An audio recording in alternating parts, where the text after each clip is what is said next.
Hello, everybody, and welcome to the show. What's happening, Josh? Hey, Rob, how are you? Happy Wednesday, everyone.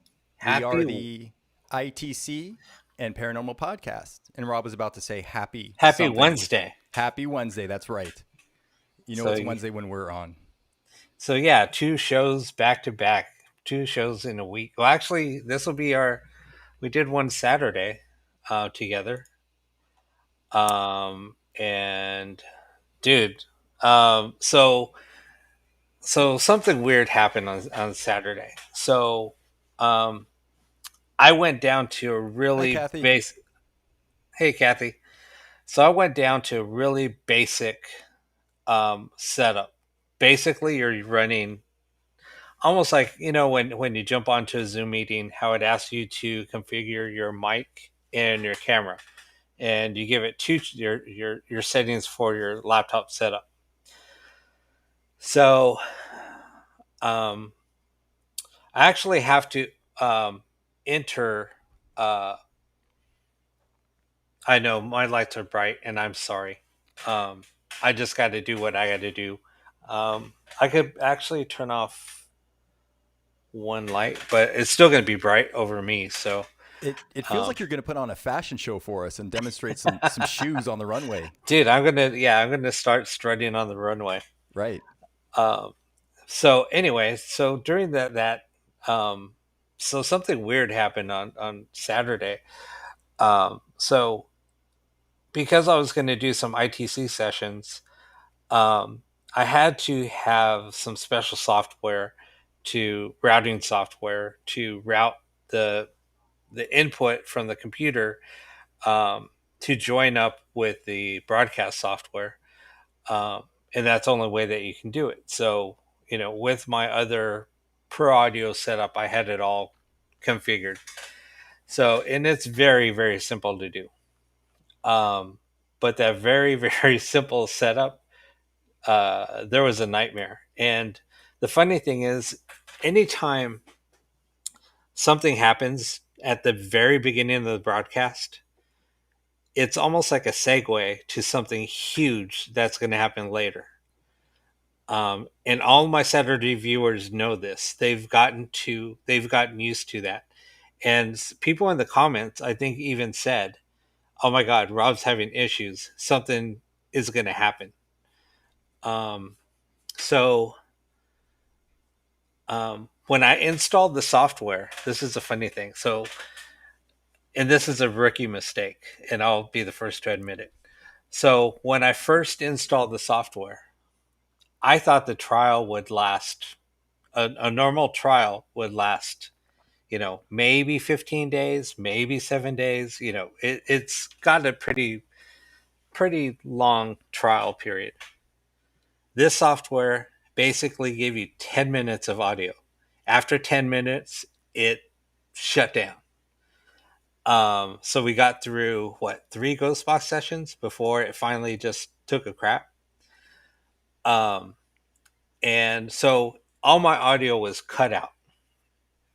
So I said, and at that time when I saw that the trial expired, I was like, oh crap, let me go get the serial number, which I had on an external hard drive. So I told everybody, hold on, I'll be back. And Josh explained what happened when I said, I'll be back, Okay. because I didn't hear it. So, So basically, I don't know where you were going. You didn't really, I don't think we could hear you. I don't remember, but I know that you said something or you mouthed something and you got up.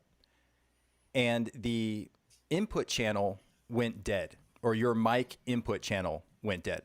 So it went off or it turned off. It was deactivated or disarmed.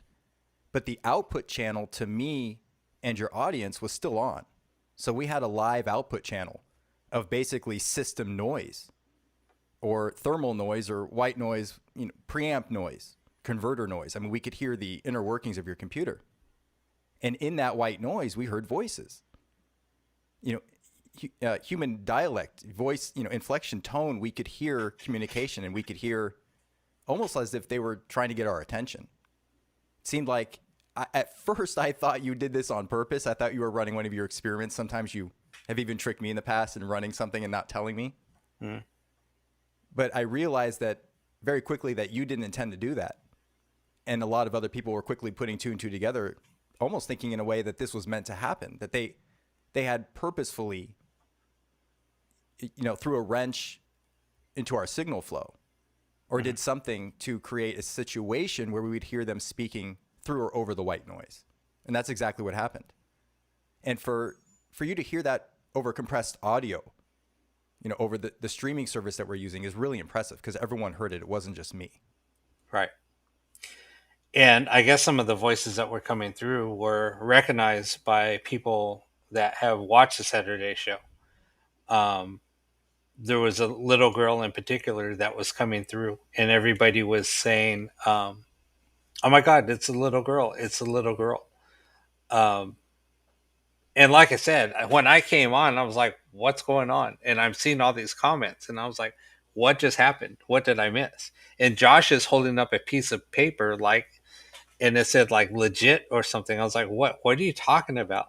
Well, yeah, people were questioning, am I legit hearing these voices? Someone asked a question in that nature. I don't remember exactly word for word what it was. And prior to you getting up, you and I were talking too much and they were telling us to shut up because we were just talking over the ghost box once you got it working. So I didn't want to talk anymore. So when people were asking, are we really hearing this? Is this legit? Are we hearing these voices through the static of this dead input channel, but open output channel? And so I wrote down legit and hold up the paper so the audience would know that I'm hearing it too. This is legit. This, we're not experiencing pareidolia. Mhm. And I don't know exactly how many people are on the Saturday show, but an overwhelming majority, to use a statistical modeling term, an overwhelming majority of people heard this. And it's recorded. It's up on YouTube. So the Mhm. evidence is there for everyone to hear.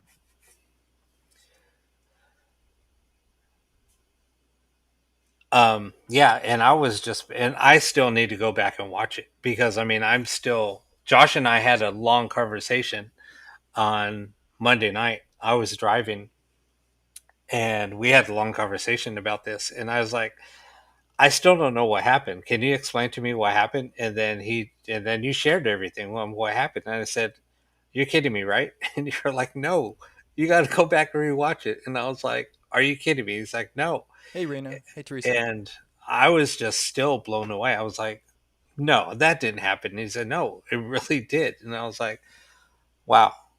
And it was almost like they purposely cut me off, like to say, "Look, you know, we don't want Rob to, to have like any part of this right now. We just want to show that whatever's happening is legit." Almost like, Rob, step away. Let us take control. Right. And exactly at that time, again, your mic input channel was cut out and the open output channel was still feeding, again, your preamp and converter noise to us. So all Right. we heard was thermal noise, white noise, static. And definitely, I mean, again, please watch that video. It's our last Saturday live stream. It's there for everyone to hear. And although Right. it's difficult at times to make out what's being said, I think something like what Ron Iacovetti's doing in his signal flow is incorporating the VST plugins, a little bit of AI, takes 10 seconds, and then you can kind of figure out what's being said. We didn't do that, but at the same time, I'm willing to bet there are voices and communication behind that static from that show. Right. And it's there for anyone to review. Yeah. And it's like what Raina said, and I was Yeah, Raina, it's true. she was saying a few things. So yeah, it's crazy. Hey, Kathy, how are you? Well, so I hope I said hi to everyone. Oh, Illegally Blonde, how are you? Uncelebrity Kevin Hart. Yes, I love saying that out loud. I will always say that out loud. Such a great sense of Yeah. humor. Hey everybody, for thank you for joining Yeah, us. thank you for always joining us. It's such an honor to be here with you. But yeah, even now, I mean, just talking about this, I mean, I'm just kind of baffled on what happened. Um, but it's just very cool. I mean, it's just something that we've been working on, and this is just kind of keeping us moving forward with the things that we're doing. We have some amazing plans that we're going to be doing. Um, I'm excited. I'm very excited. yeah, I'm maintaining my it's composure and professionalism here, but I'm doing the happy dance inside. Better believe it. and then with that Lisa, s- hi. and then with that said, Hey, Josh and Deb. I kind of he talked me into something today, something that I was working on and kind of pushed it on to the back burner. I did it, you guys. Um, Oh, people are going to thank me from far and wide. People are going to come from all over the world to my doorstep and say, thank you for talking to Rob about this. You're so welcome. yeah, I kind of created, well, I kind of did a prototype box, um, thought it out, and I said this can be done. Um, there's a few things that I will need, um, but it can happen. So I found what I've been looking for. Hi, Carl. So so yeah, there's a circuit that I needed to push forward through this, and I was able to find one.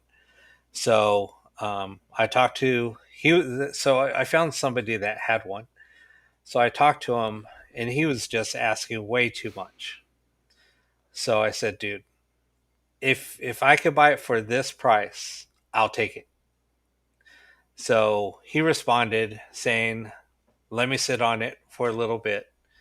And probably about when did I text you? Maybe 40 minutes ago, maybe Yeah. somewhere around there. About Yeah. 40 minutes ago, I got the response that he said, if you want it, it's yours. So I'm going to be building a box, a special box. And I'm excited about this. So yeah, it's going to be a very cool box. It's going to be one of a kind. And with the results that it's going to be giving from what I tested with my prototype box, it's going to be amazing. And it will be the only box of its kind. Well, the only box of its kind plus, the additional ones you're going to make. Come on, Rob. I Well, sold this. for You got to don't I don't know, make me sell this and then just hang me out to dry. I know. I mean, yes, if I could get some more of those boards, just so damn expensive. Right. If I could get some at a reasonable price, then I will be doing that. Hey, Ellen, welcome. Haven't seen you on in a while, but I created a post today, Ellen, and hope you saw it. Mr. Poe, it's going to have more than It's just gonna guitar it's gonna pedals. have it's gonna have all the a bunch of guitar pedals. It's going to be the most ultimate uh, guitar amp that you'll ever find. It's just going to be a guitar. Yep, Actually, we're just going to put the instrument in with the yep. strings. And we'll take it live. We'll take it to the recording studio just for you. Oh, no, Mr. Poe. We were you know, just to address this really quick, Rob, just to back pedal 1 second. We were going to have a special guest tonight, tarot card reader Fran on. Um, they could make it. So we're kind of rolling through what we're doing here with our experiments, and Rob's going to keep addressing some things. But I know if some people were here to see Fran, unfortunately, we're going to have to reschedule or do something in that regard. So just to let you know about that. Okay, Rob, Yeah. house cleaning's out of the way. Okay. Yeah. So I mean, I just had to kind of just mention some of the things that are coming down the pike. Um, but I know, like next week's show, I did kind of reach out to Mr. Poe, and we'll be talking about promoting his documentary, which I watched again today, and it brought back so many memories. So many people I haven't talked to in a few years. But it's an amazing documentary. Every time I watch it, I just was very fascinated with that location. But we'll be talking about Hotel Camarillo. It's it's a documentary um, about the Camarillo State Hospital, one of the most active locations I have ever been to. Um, and I drove by there. Actually, I drove by there on Monday. No, actually, it was yesterday. It was yesterday. And they are. Uh, so basically, Hotel California was a mental hospital. Um, a lot of the old buildings, it's been converted now to Cal State Channel Islands. So it's a university now. But some of the really haunted buildings are still there. But we'll talk about that more next week. So just a little teaser on what's to come next week. I'm really excited to share that, and we'll probably have some clips from the documentary, with Wayne's permission, of course. Um, so I'll grab maybe a couple of clips and share some of the clips with you, or we might just show the trailer and just go with that.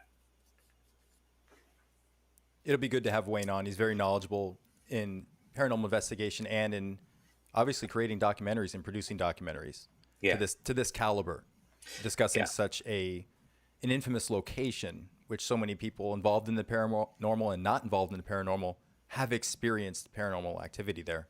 hmm, So you won't want to miss this. So please stay in yeah. tune. We will have Wayne Poe for Hotel California.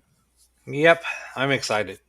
Um, Hey Nora, and if you guys do want to check it out early, it is available on Amazon Prime. I know you have to rent it or buy it, but it's well worth the low cost that that documentary is. Um, so anyway, well, I'm excited. I am excited too, and we'll have obviously more announcements as the end of the year draws closer and the new year begins, and we'll launch some fireworks then. But for right now, we're definitely looking forward to what you're building, Rob, and we're gonna continue working on the website, especially in the background, and eventually release that when we've refreshed it enough and it's met my strict requirements of information and for presentation. As Rob knows, I'll probably comb through it a few times before we go live with it. So, Right.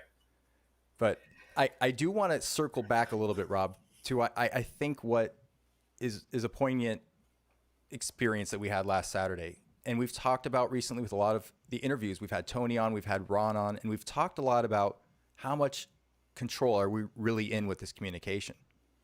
And I Right. believe Saturday, especially after talking with Tony and Ron and having that experience Saturday where literally a channel was deactivated without our control, and then this communication came through essentially system noise through the output channel, which Hmm. none of us could control.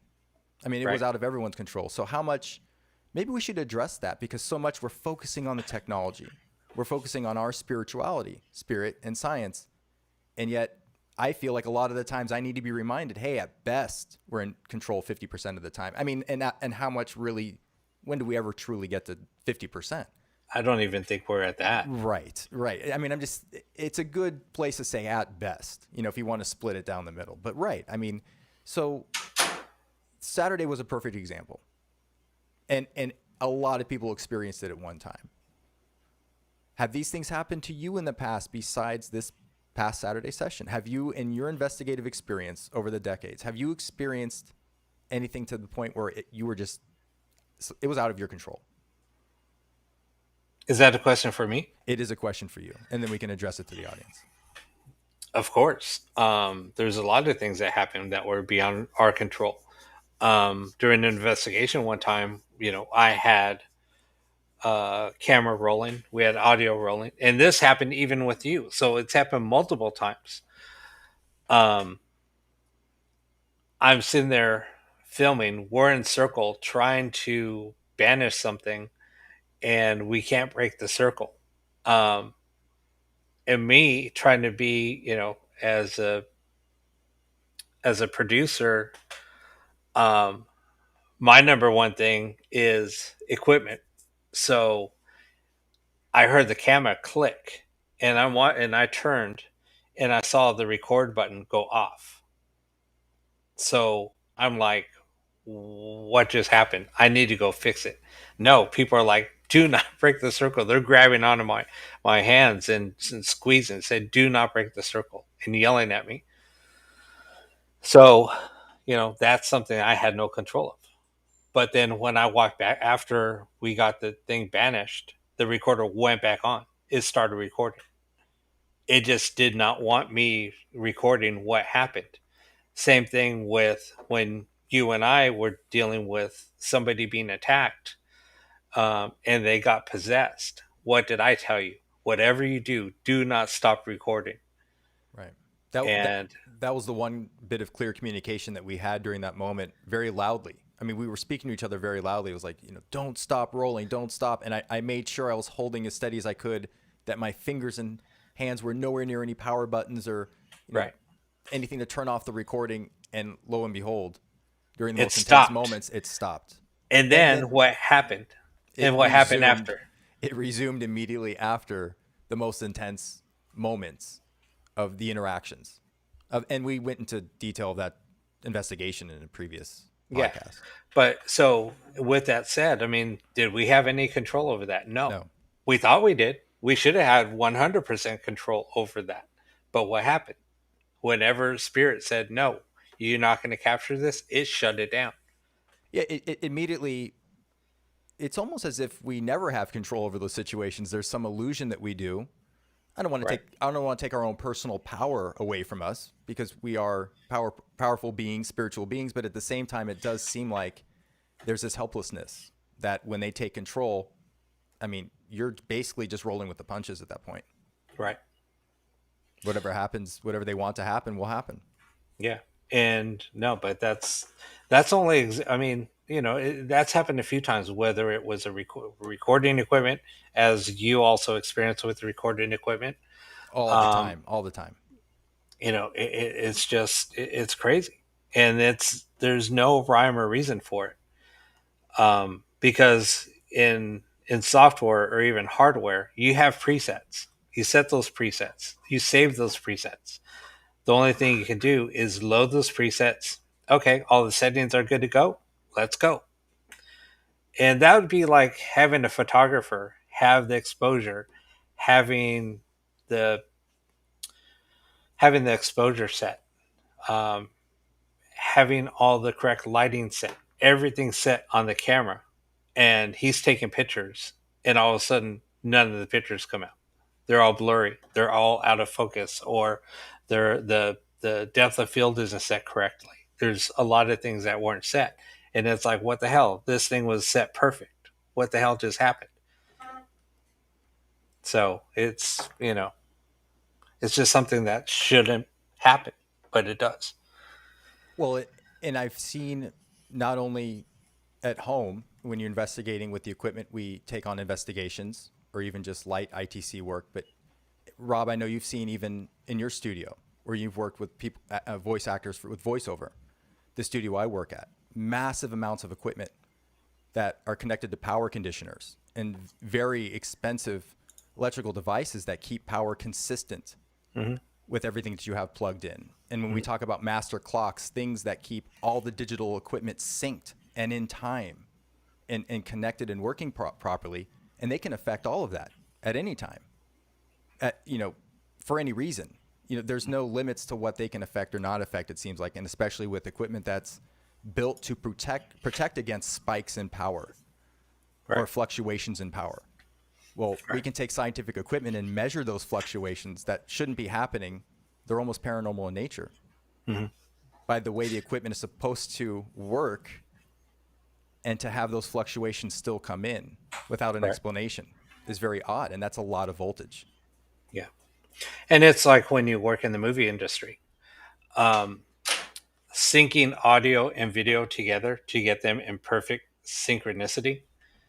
They spend millions Oh yeah. and millions and millions of Hmm. dollars to make that technology possible, because it's Right. so easy to get the audio and video out of sync.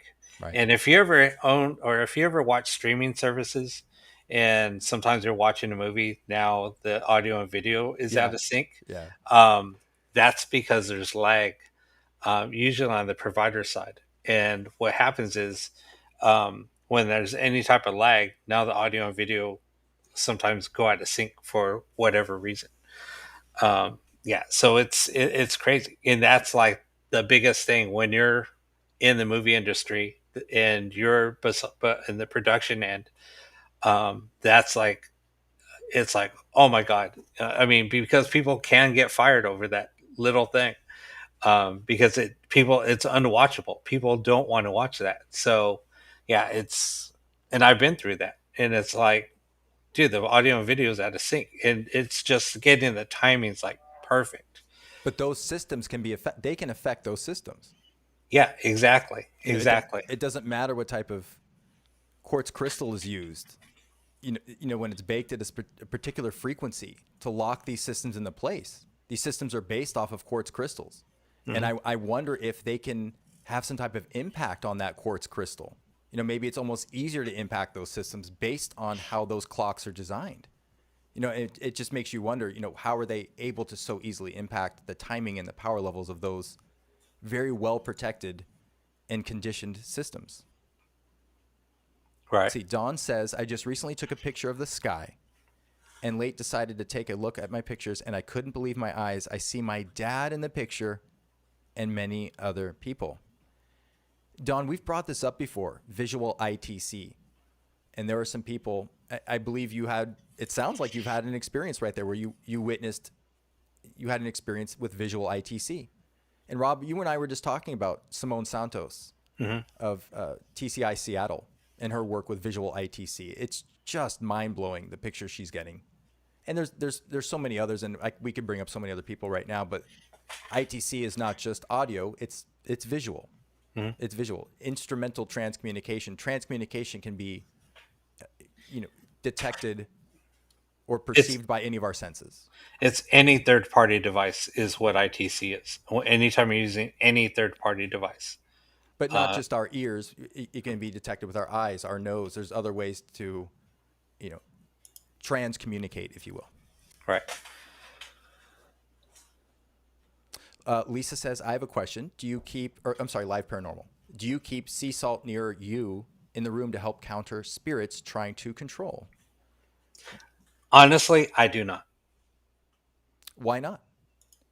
I don't, I'm just asking. I I actually, not arguing for or against. I don't know. But why would, I'm asking you, why wouldn't you?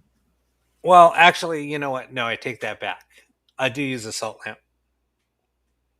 Whenever I have a studio set up, I always have a salt lamp. So no, that is not that's not true. I do. Okay. So oh, that's right. You had the orange salt lamp in your previous studio. Hmm. That's right. Yeah. Yeah, I used to use it anytime I did any type of ITC. Interesting. Very good question. Deb says, Live Paranormal, have a salt lamp in my bedroom, but not for anything in particular, just like them. Okay. And that's the good thing about salt lamps is it does help with that. Um, but anyway, uh, Okay. Deb's bringing up the cameras used in taking aura photos. Yeah, Don, send that over. That's really cool. There are people in the field that are specializing in visual ITC, very similar to how Rob and I focus more on audible or audio-based ITC. mhm. And the visual ITC is, like I said, very impressive. It's really cool. And I thought about doing it at times. Um, I mean, I even did. I even have a monitor. It's a CRT monitor. Basically, it's old type of. It's like a 13-inch color TV, but it has audio and video inputs. Um, Ooh, I got to bring my Nintendo over. yeah, exactly. Perfect. So, but those are great because basically what you do is you put a video camera in front of it, and basically it creates a loop. So the audio and video inputs go back into the monitor. So the camera is just showing what's on the screen, and then it goes back in. So then all of a sudden you start getting this loop. So And basically, what happens is there's images that will start. If somebody wants to communicate with you, they'll show themselves on camera. And then what you do is you get another camera to record what is being seen. So it is a little bit of complex. It's not really complex. It's a little cumbersome of a setup, and it does take up a lot of space. So, but it does work. Right. Right. And what I was going to do was kick it up a notch and have it point another. So the camera that I was going to be using to broadcast or to show the images was do live video ITC on the internet. So I was going to do that, and then but to slow it down in more of a real time where you can actually see it, I was going to have to use a strobe light. Now that was like there could be a catch 22. Some people Right. might be affected by that strobe light, and so I didn't want to take that responsibility, and that's why it Right. never came to fruition. Right. Yeah, there's a whole world of visual ITC and different experiments that you can conduct. And we should, when we get the website going, Rob, we should probably help direct and support a lot of the people working with visual ITC. We I we think talked about so. Simone Santos again. We always bring up Paranormal. Keith J. Clark is running a custom coded Perlim noise visual ITC experiment, which myself and many other people have watched, and it's very impressive the way they coded it, and the images that come through are fascinating. So I encourage you to check that out as well. And there are others that we'll list on the website. Adon says, I think the form something in the clouds to make you look up and say, wow, that's neat. And they hope you notice them so they can tell you they are watching over you. Right? And we've talked about this too, Rob. There doesn't seem to be any limit of anything they can use to facilitate some type of communication, visual, audio, whether it's audio or visual. There just doesn't seem to be any type of limits, especially with visual ITC. We're seeing images in the clouds. A lot of people do. Mhm. Hi, Yeah, Galen. Hi, I can Kendall. I can share something that I witnessed in the clouds when I was growing up, and there Yeah. was other people that did witness it. Um, I didn't say anything. Yeah, it was just something that was. I still don't know. I still don't say anything because of what I saw. People would be like, "Dude, you're like freaking crazy right now." It was like, but it's something that I witnessed, and I wasn't the. Somebody mentioned it, so I was at school, and I was in grade school, and the way that our desks were set up, we were all kind of like in a line, and then so it was like a horse shape, a horseshoe, and the teacher was standing in the middle. So where my desk faced, we all faced like this big. I mean, it was like a wall of windows, right? And it was a good, the ceilings were really high. I think they were like 12-foot tall ceilings, and it's an older school. Um, so I was looking out and I was like, what the hell is that? And it looked like these huge doors. I kid you not, made in the clouds. And there was a big dome on top of these doors. And the doors like opened. And I'm like, am I really seeing this right now? And I'm just staring. And I'm like, wow, this is kind of cool. I've never seen clouds do that before. And, but then there was like a bright light coming from the doors. And I'm like, oh, okay, so the sun's there. And then I was like, no, the sun's on the other side of us. This is in the, mid afternoon. So the sun, and anyway, so the way that it was shaped, it was like, there's no way that that can happen. So I didn't say anything because of that. So a few days later, somebody else was at a totally different classroom, and all of our classrooms in that particular grade were all set up the same. Um, and there was kids at recess, and they were talking about it, and I said, "Wait, what?" And they all saw it too. Um, so it was like, and I guess that what somebody pointed out to the teacher, and she saw it. Um, So yeah, it was kind of like something that we all experienced. But it was same time, but we were just in different parts of the school. So it was kind of crazy, Wow, that's quite an experience, especially for so many people to witness that, right? to explain in detail the same way those doors opened with a dome on top and then some light as a It beacon. was weird. It was weird. Um, Wow. That's something you've never brought up before. I've I never can't brought that I up. can't imagine anyone who witnessed that would. I might have told somebody that here fairly recently. I might have talked about it, but I never really brought it up um, till looking back at it. Um, but Right. yeah, Well, then I mean, we could roll right downhill with all of your visual experiences you've had investigating.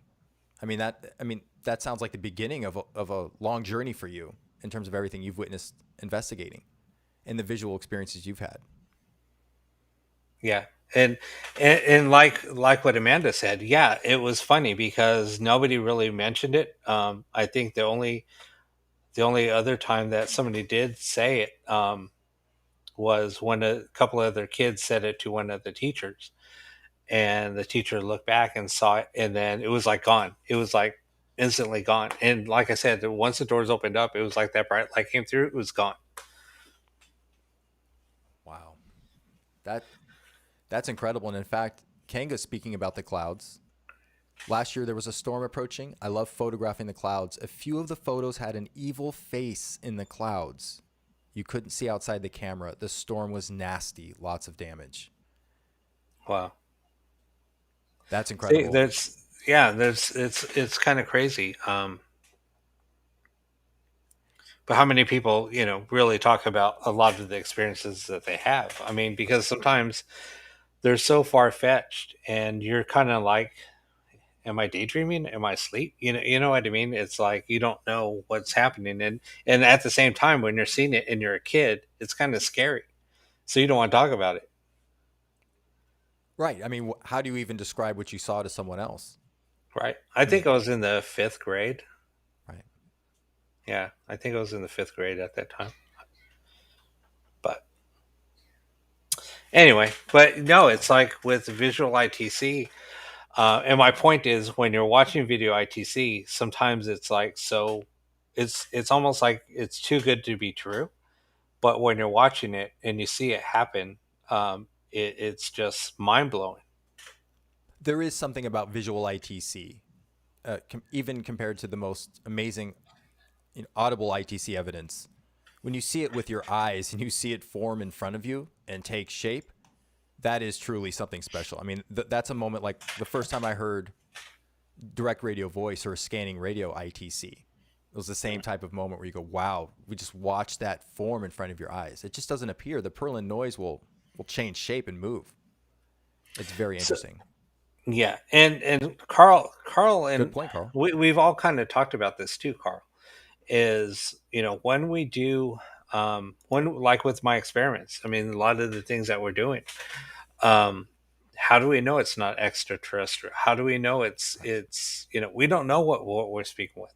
And with a lot of the strange sounds that are coming through, it makes me believe it's more extraterrestrial than anything else because of the weird high frequencies that are coming through, and some of the very low tones that are coming through, and some of it sounds electrical. It's very strange. Or In a sense, malfunctioning equipment on their end. right? Or Um, like almost like there's some process or conversion process that didn't quite work out and we hear system noise or error, something like that. Sorry to interrupt. I just thought that was interesting. no, but it's the same thing. It's like, remember how one time we were even hearing what it sounded like the old modem tones when you used to use computers, you had to have a modem.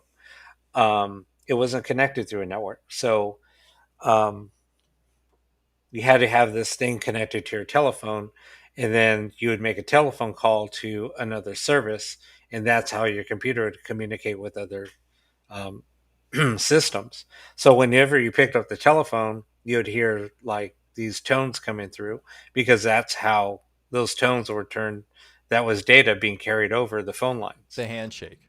Yeah, the handshake.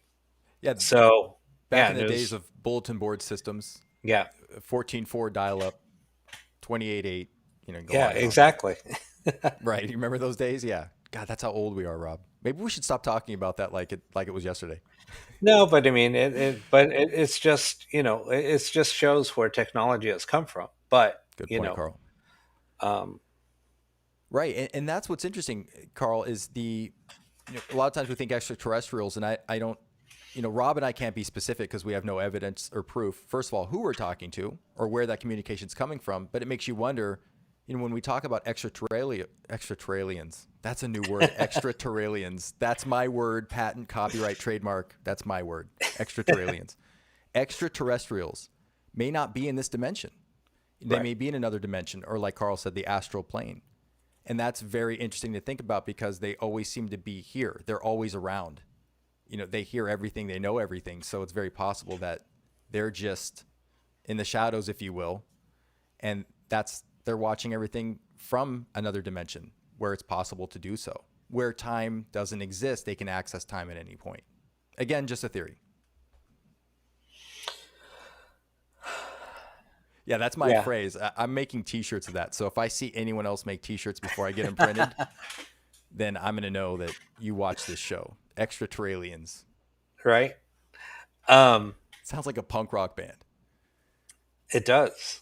Come let me Vitrina, see. where are you moving to? Oh, we have another person moving? Yeah, You're moving Vitrina's and moving. Vitrina's moving. Rob's going to Portland, Oregon. Or is it Boise, Idaho? One of those. I still I'm think going. it's Kansas City, Missouri. I'm going to hell.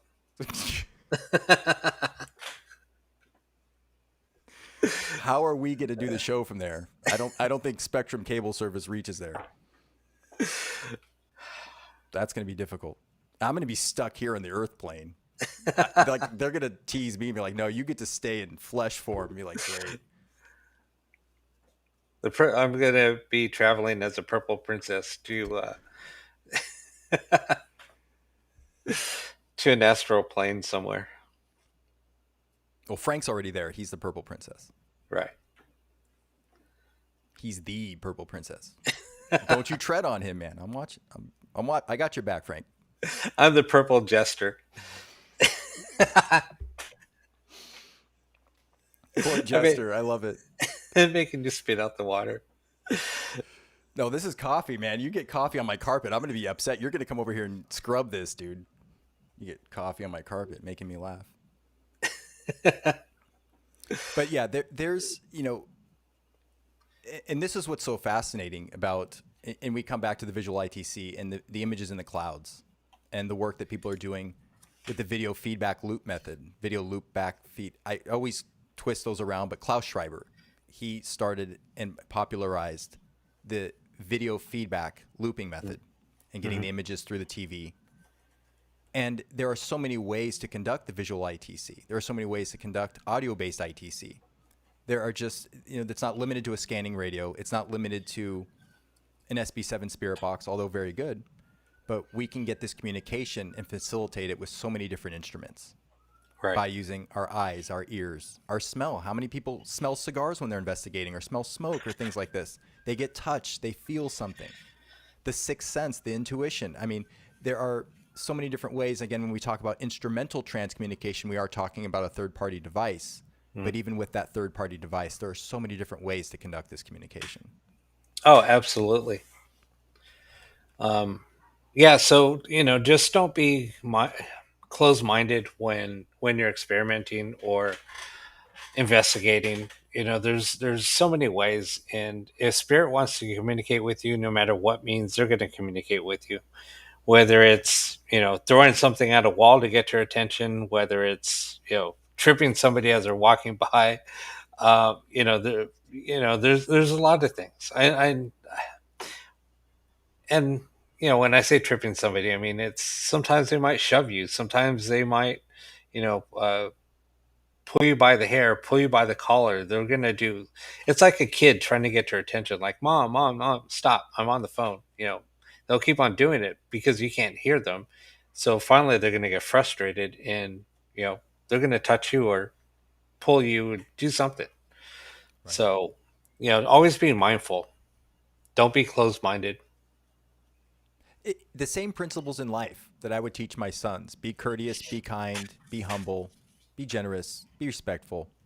We want to handle this communication in the same way. I mean, it's just as good practice. It's just good to be that way.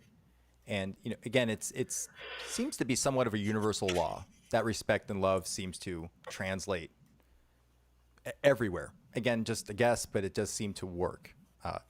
As I have not had been bothered or had any negative experiences in my decades of ITC research because of those principles.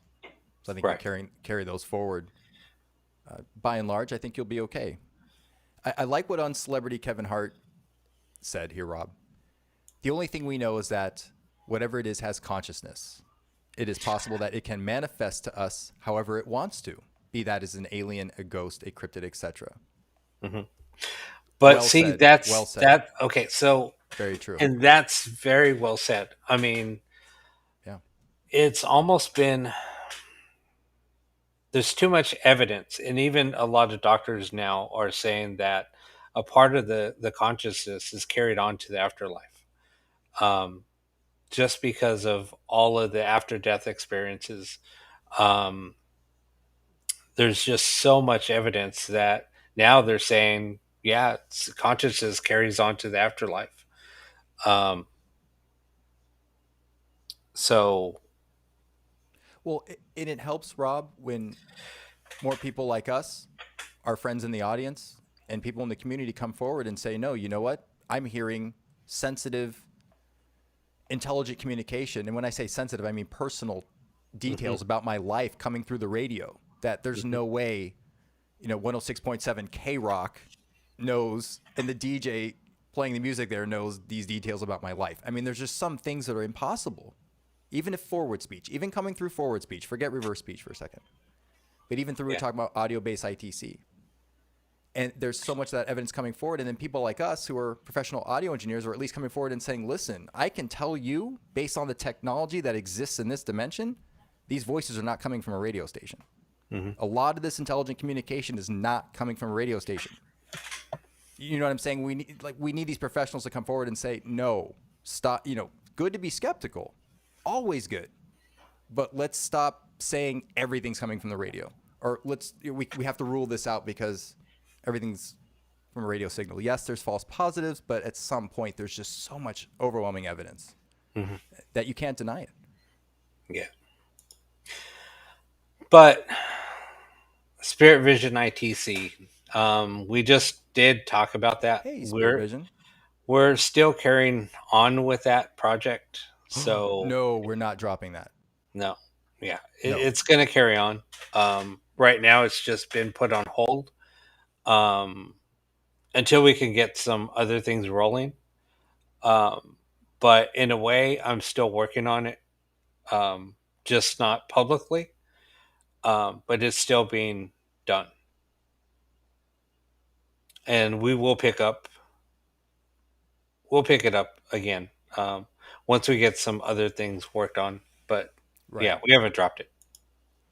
Rob and I are still we're sort of a two-man team right now, so we're divvying up responsibilities. We're trying to figure out what could be done in a reasonable amount of time. We have projects, experiments, boxes, website, podcast, Saturday show, marketing. Well, we don't market, so we dropped. We're like, do we need a market or a marketing budget? We're like, no, we're not going to market anything. So that's good. We're done with marketing. Uh, you know, so there's only so much we can really do. So certain things we're like, you know what? We made some good progress on this. Let's set this aside just for the time being. Let's work on maybe the website and other things to kind of get things organized, and then we can start organizing these experiments and these boxes and things like that. So, and then again, Rob is moving to Helena, Montana, so it's going to be a long haul for him. So he's got to get set up in in Michigan, wherever he's going. So good point, Deb. You're absolutely right, and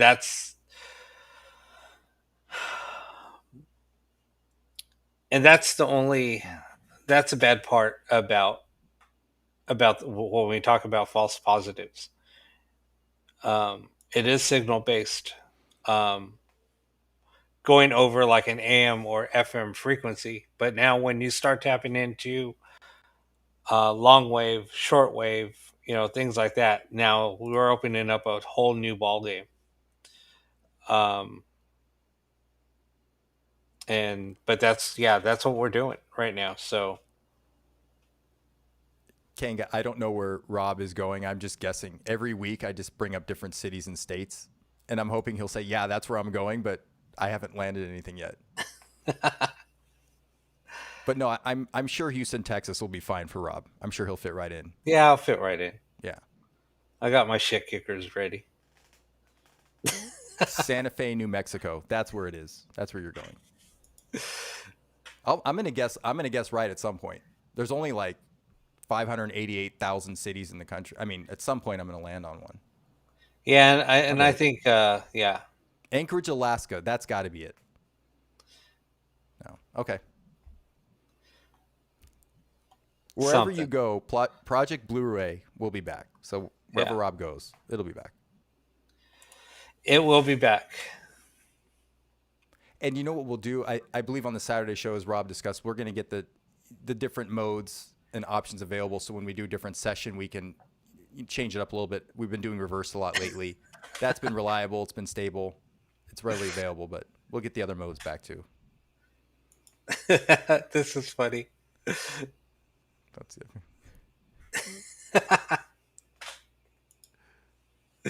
Oh my gosh. South America. You know what's interesting, Carl? There, of the few people that I know that are really getting into direct radio voice, there are some people in South America actually. There's a small community of an ITC community in South America, or a network, if you will, of people really working diligently on direct radio voice, long wave, short wave. So ITC is alive and well in South America, It's huge. right? Especially, and again, more ghost boxes that I know of, or people that are down there through people that I know. The scanning radio isn't really even known or used widely in South America. A lot of it, again, Hmm. is direct radio voice, and using a lot of, again, shortwave, CB. They're using different radios that we don't really use here for Yeah, ITC. yeah. Um, and it's funny because I think it's more people here in the U.S.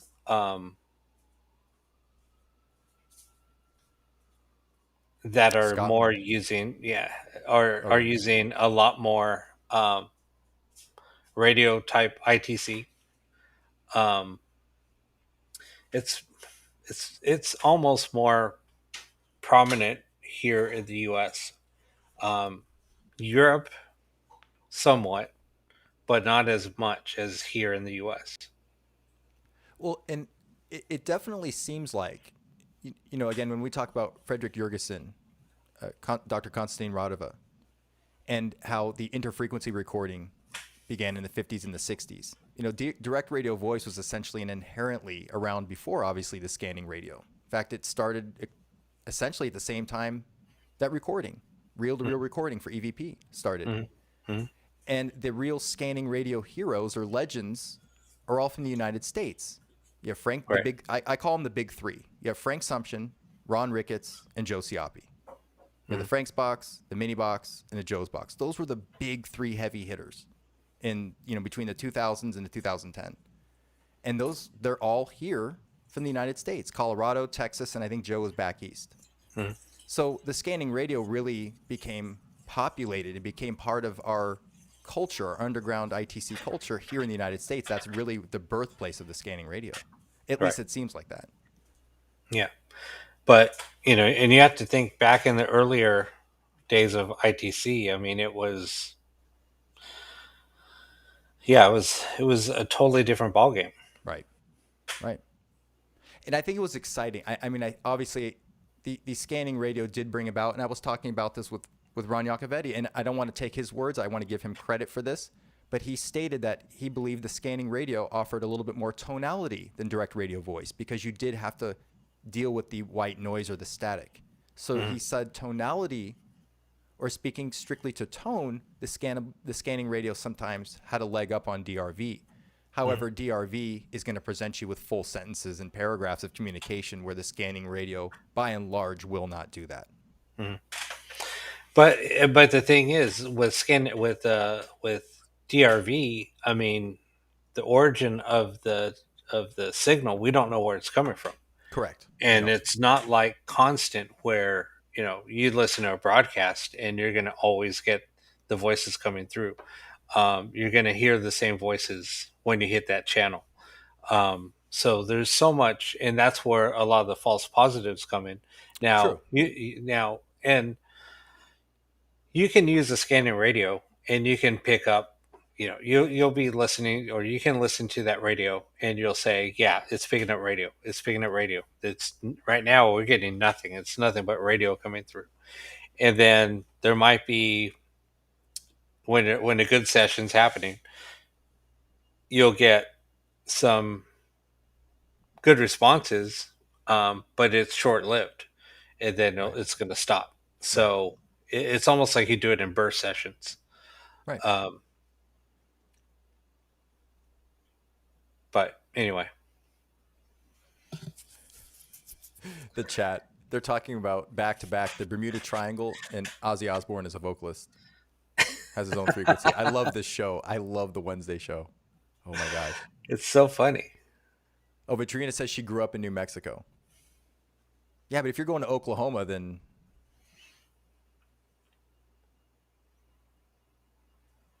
oh, that's an excellent point, Raina. Good point. Yeah. Yeah. I just think that we're tapping into something a lot bigger. And it's a little bit more like what Carl said. It's almost more extraterrestrial or astral. Um, You know what's interesting, Rob? That we were talking about recently. We noticed when we talked about the scanning radios, depending on the radio you use, and I'm just going to say they or entities or spirits, just for to be very general. Again, I don't know who we're talking to, but a lot of times they will tell you to speed up the sweep or slow it down so mm, that you can match whatever speed or frequency it is that they need to use to talk to them. So certain spirits, if you will come through at different sweep speeds. And we're mm, also learning now that different combinations of frequency and noise and vibration elicit the potential for communication at what it appears to be at different astral levels or astral planes or different dimensions, if you will. Again, I'm speaking very generally here.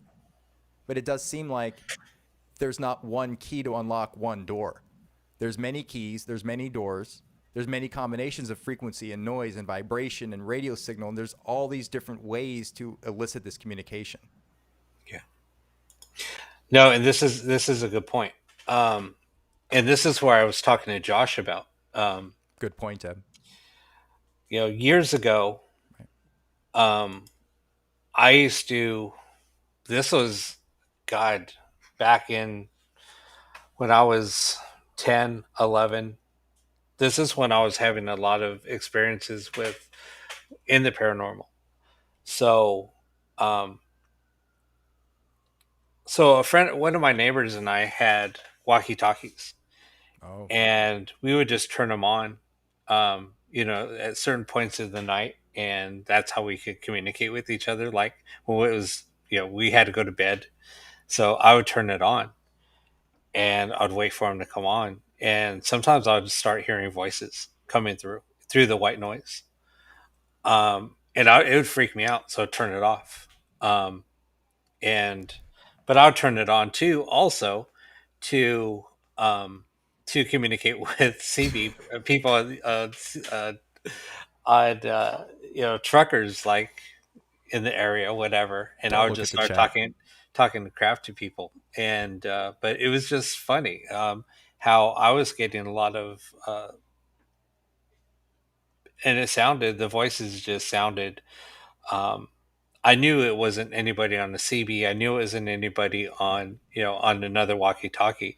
There was just other voices coming through, and sometimes I would hear my name called.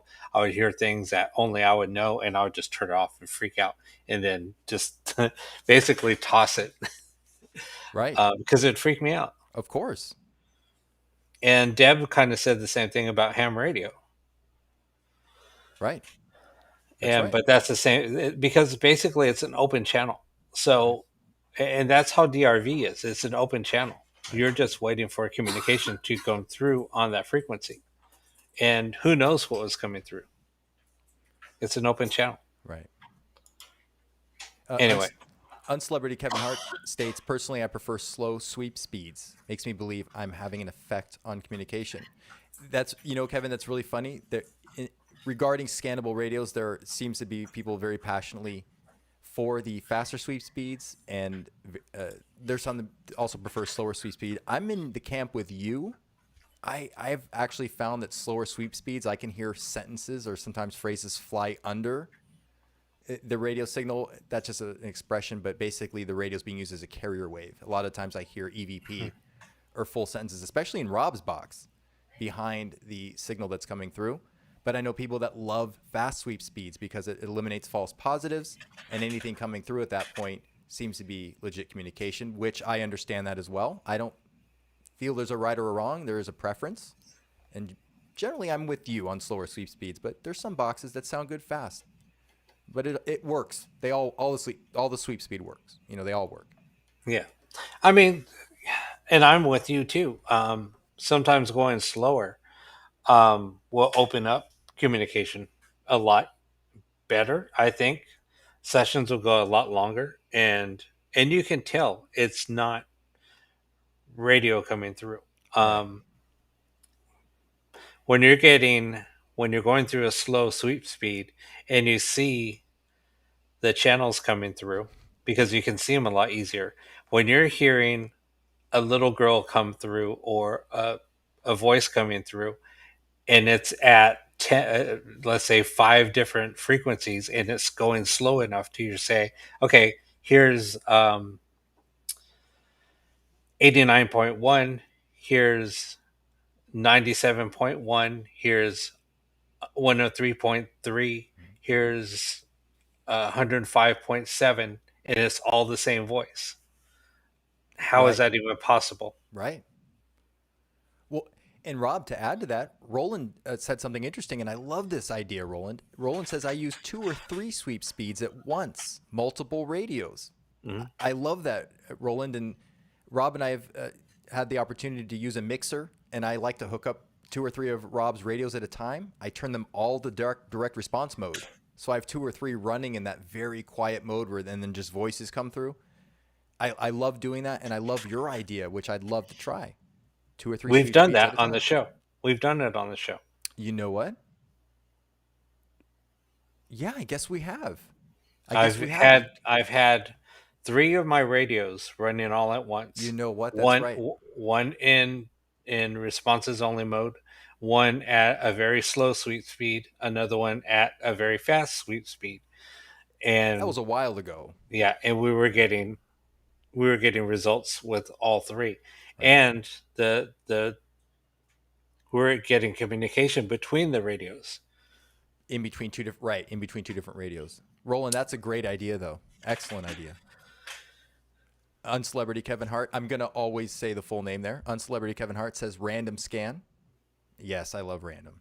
Oh, I love random. It's so great, and it helps remove again those false positives. Yeah, I mean, random though. What I found when you do use random scan, it's.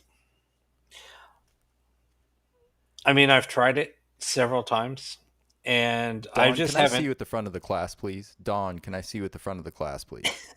Go ahead, Rob. Um, I just haven't had amazing results. That's just my I'm sorry, using random. We had some using random. students that were unruly, so I had to Yeah, no, using using using random. Okay. random sweep. Okay, no, and Um, I understand that. I mean, it's not. I remember Frank Sumption, and I could be wrong, and someone can correct me if they need to, but I remember he started with the random voltage generator, and he mhm, he started with a random sweep, and then went to linear, and actually mhm. preferred the linear sweep compared to the random, just like you're stating right now. Yeah, I believe that's the story. yeah. It's just when you start using it more and more, and you'll start noticing a trend. You're like, yeah, it's just really hard um, to pick up because it's just all over the place, and you never get a consistent.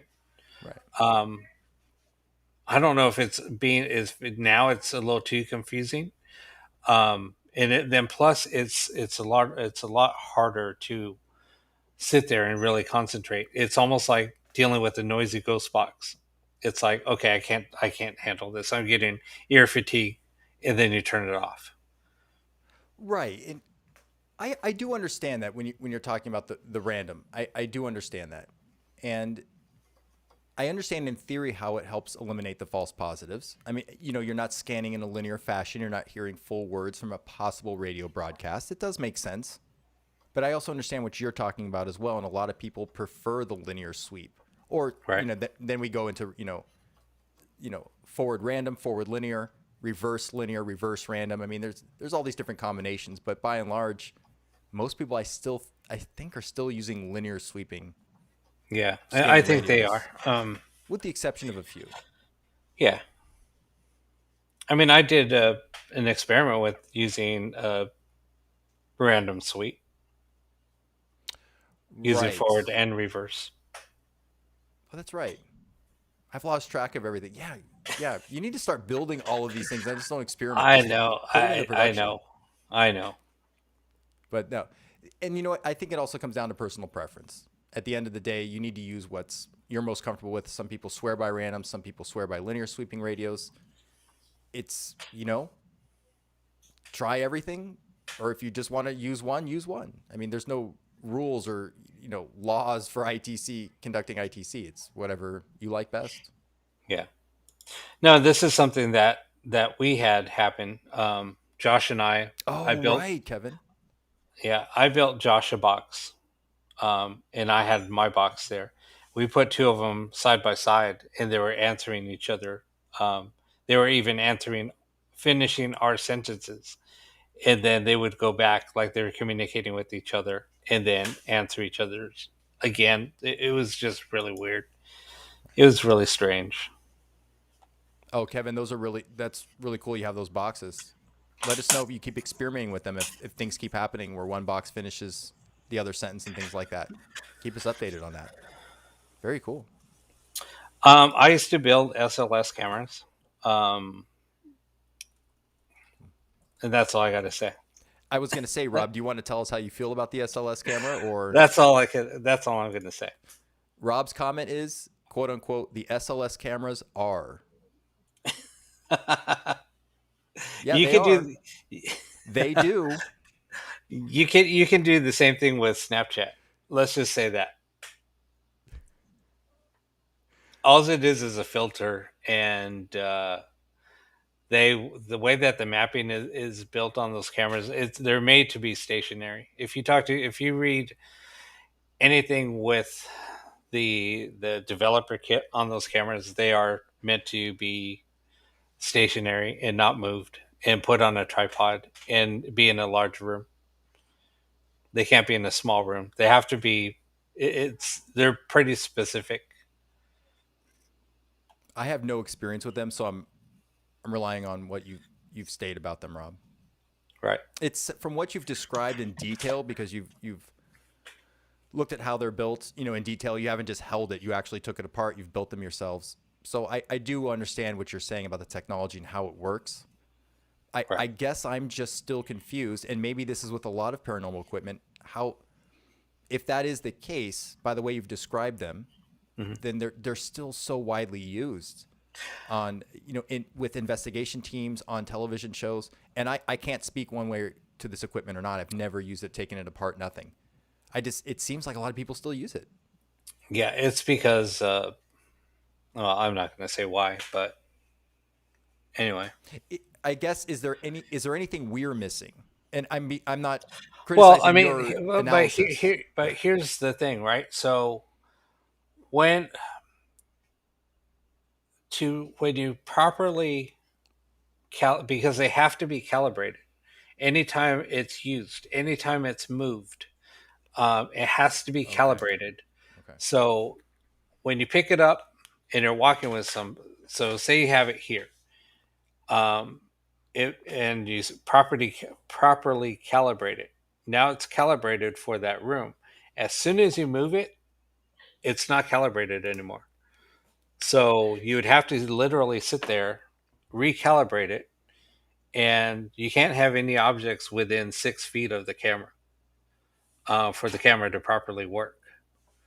So, so if somebody sets it, if they're moving around, walking around, and it sees a chair, that chair, it's going to think it's a person. Um, it's any type of object. It even sees like a pattern on the wall. It's going to think it's a person, and then what it's going to do is it's going to try to map. And what it's mapping is a stick figure. So you might get some weird looking stick figures, things like that. So it's just really strange. I mean, but that's just how it works. It needs to be calibrated. And So when you calibrate it, it has to be set there, like I said, stationary, and it'll walk you through a calibration setup. so even stationary though, there are false positives. It'll pick Oh up yeah, patterns even on the wall. It'll pick stationary. up. Oh Okay. yeah, even Okay. stationary is still going to be. That's why the cameras were disconnected because they were used for basically it was used for a video game for playing video games, and it was going to so during certain games you did certain movements to interact with the camera.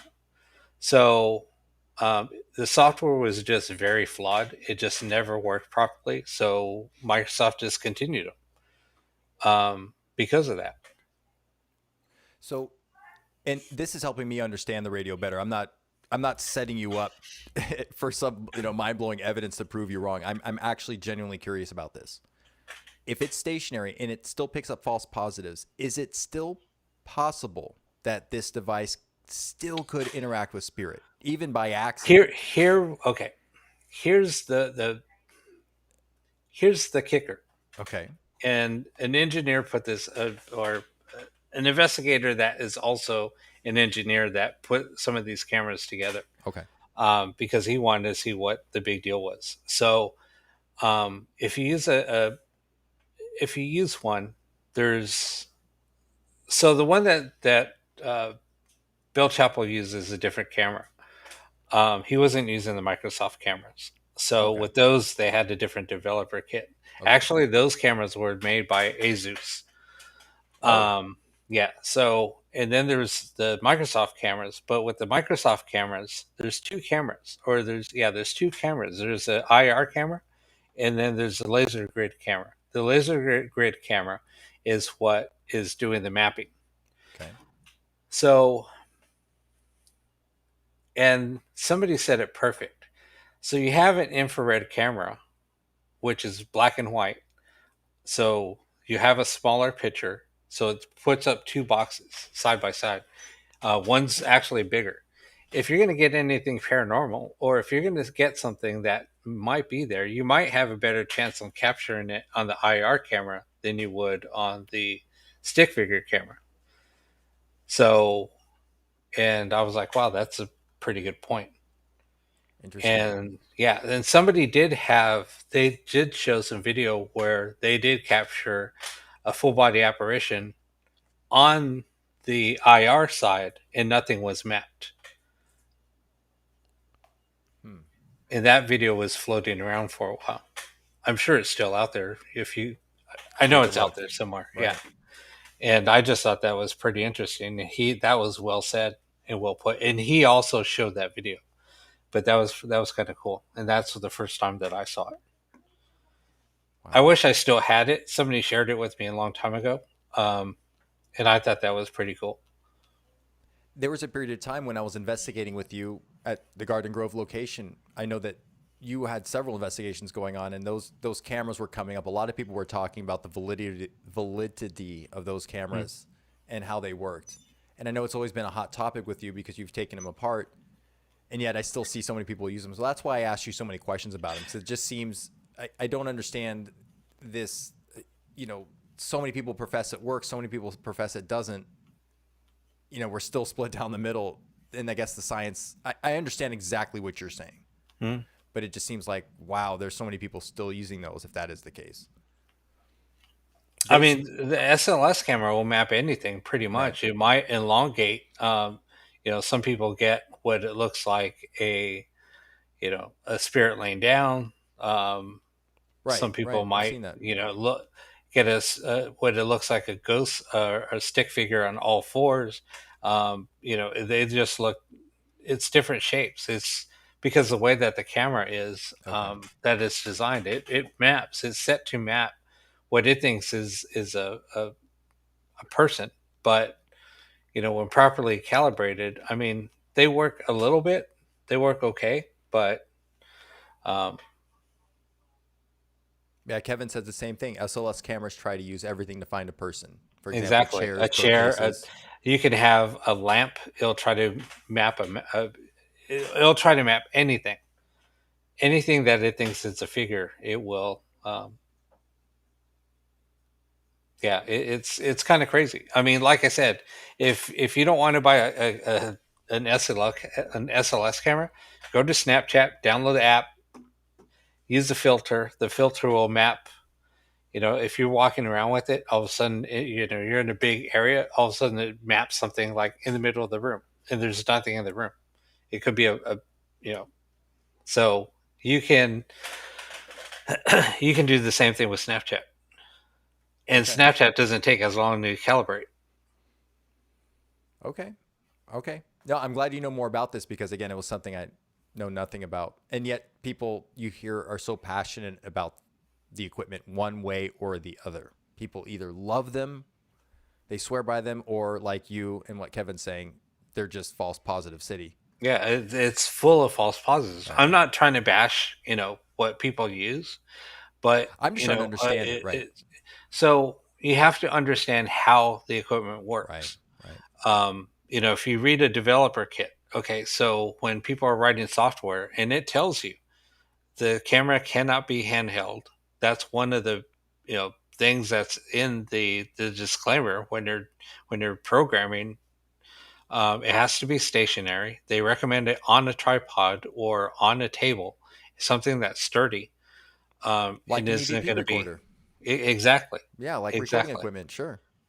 exactly. So, and that's why a lot of professional recorders have tripod mounts Right. because that's what they're used for. They'll Right. put them in the middle of a room to record a recording session, whether it's a speaker or whether it's a vocalist or it's a Right. guitarist or drummer, whatever. Every handheld digital recorder that has an electric condenser microphone built into it, even if it's $1,000 or $20, they all say this unit will pick up your hand or finger rubbing on the plastic casing or the aluminum casing. Set the recorder down. I mean, Hmm. it's in every Sony or Olympus Tascam Zoom recording. It's going to pick up your handheld noise. It's going to pick up the air coming out of your nose. So set the recorder down. So in the same way, the SLS camera is the same way. It's like, just don't touch it. Just set it down. Right. Let it calibrate. Yep. I mean, it would be good if you're just going to use it as a static camera, but you have to be aware Okay. of what it's mapping to. Sure. Sure. Um, make sure that there's not a rug on it that has any type of texture. Right. Like Controlled environment. yeah, you have to have a controlled environment. Okay. If make sure it's not a tile floor. Whether make sure it's not a wood floor that has grain in it. I mean, you would think. I mean, even freaking knot holes in the wall, in wood, it's going to try to map on that Right. because it just sees a shape. Right. No, that makes sense. That makes sense. So it's like anything. You have to be aware of your environment. You haven't been reading the chat, have you? I haven't. I've just been talking. Okay. Sorry. No, no, no, no. Stay the course. No, but it's just coming from somebody that is really technical. I mean, I'm just saying and you have to be aware of what you're using. It's with Right. any equipment, though. Exactly. And you have to understand You have to rely on this piece of measurement equipment that has its own parameters that has to be calibrated a certain way. So you have to understand how it's measuring the environment, how it's measuring the environment, what it's measuring. And then that will play later into your analysis and interpretation of the measured data that you collected. Because that's what it's about is we're measuring the environment. Exactly. And these But recorders and these things need to be still. exactly. So let's just say that the DR60 is, yeah, yeah, it's the same exact reason, Carl, or not, uh, Kevin. Uh, Right. And there we've gone this recorder. We've gone over this recorder so many times, and I've rambled too many times on previous podcasts. Just watch that back if you want to hear my opinion on it. But you're right, Kevin. It's something that does produce false positives, and right off the bat has a little condenser microphone that picks up, noise being held in the hand. It's sensitive to everything, and then when it records it in such low fidelity, it's just very difficult to confidently say I've measured our environment with this microphone and this recording device, and this is exactly what I have. It's very hard to be definitive with that recorder. yeah, Carl that's says, "Oh, I'm sorry. Go ahead." no. Go ahead. I was just going to say, Carl says the astral entities can use our technology better than us.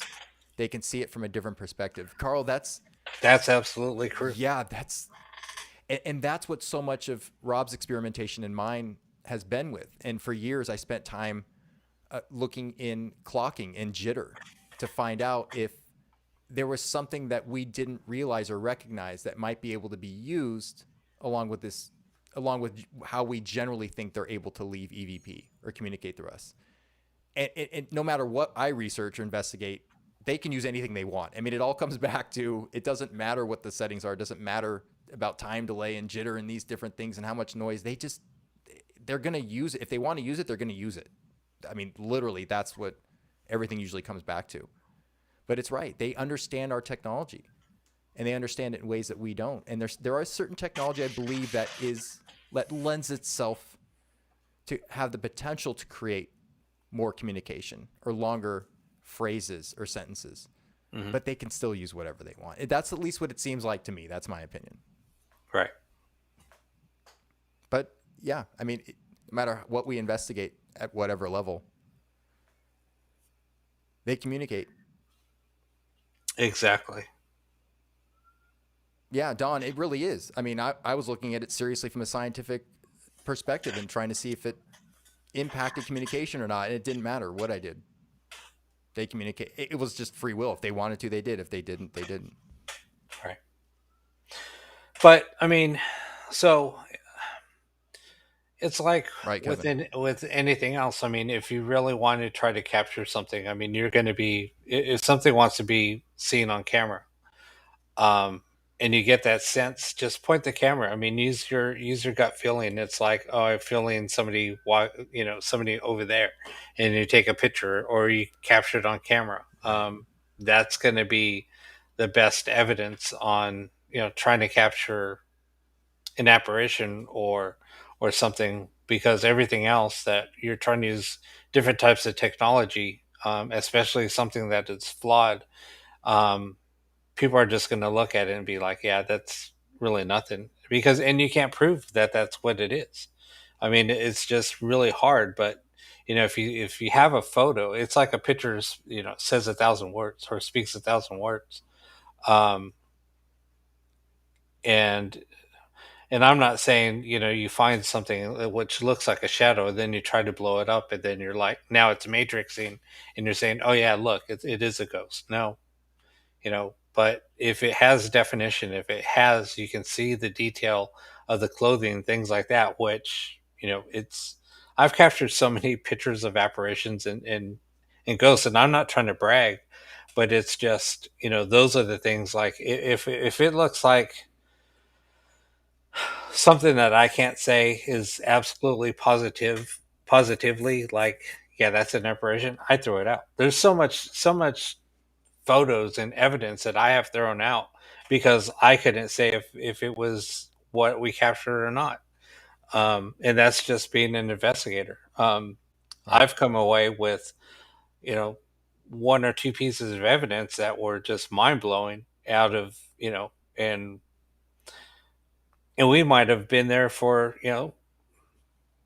72 hours or more. And we just come away with two pieces of evidence and no EVPs. But then there's been another place that we went to for 45 minutes, came out with Right. video of three freaking apparitions and the most incredible pieces of evidence that you'll ever find.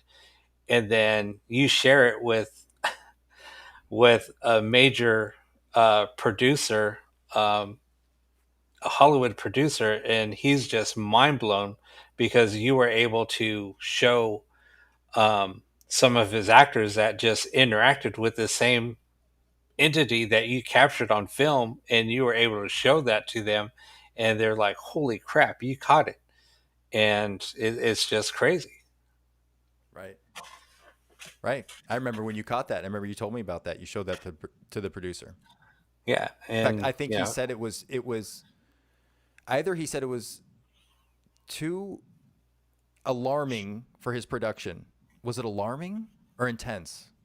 no, It, this was another producer oh, okay. Because right. of Okay. the of the that was the I'm thinking of okay. no, that was the freaking possessions that we got on camera. Right. Okay. I'm so sorry. I confused those two.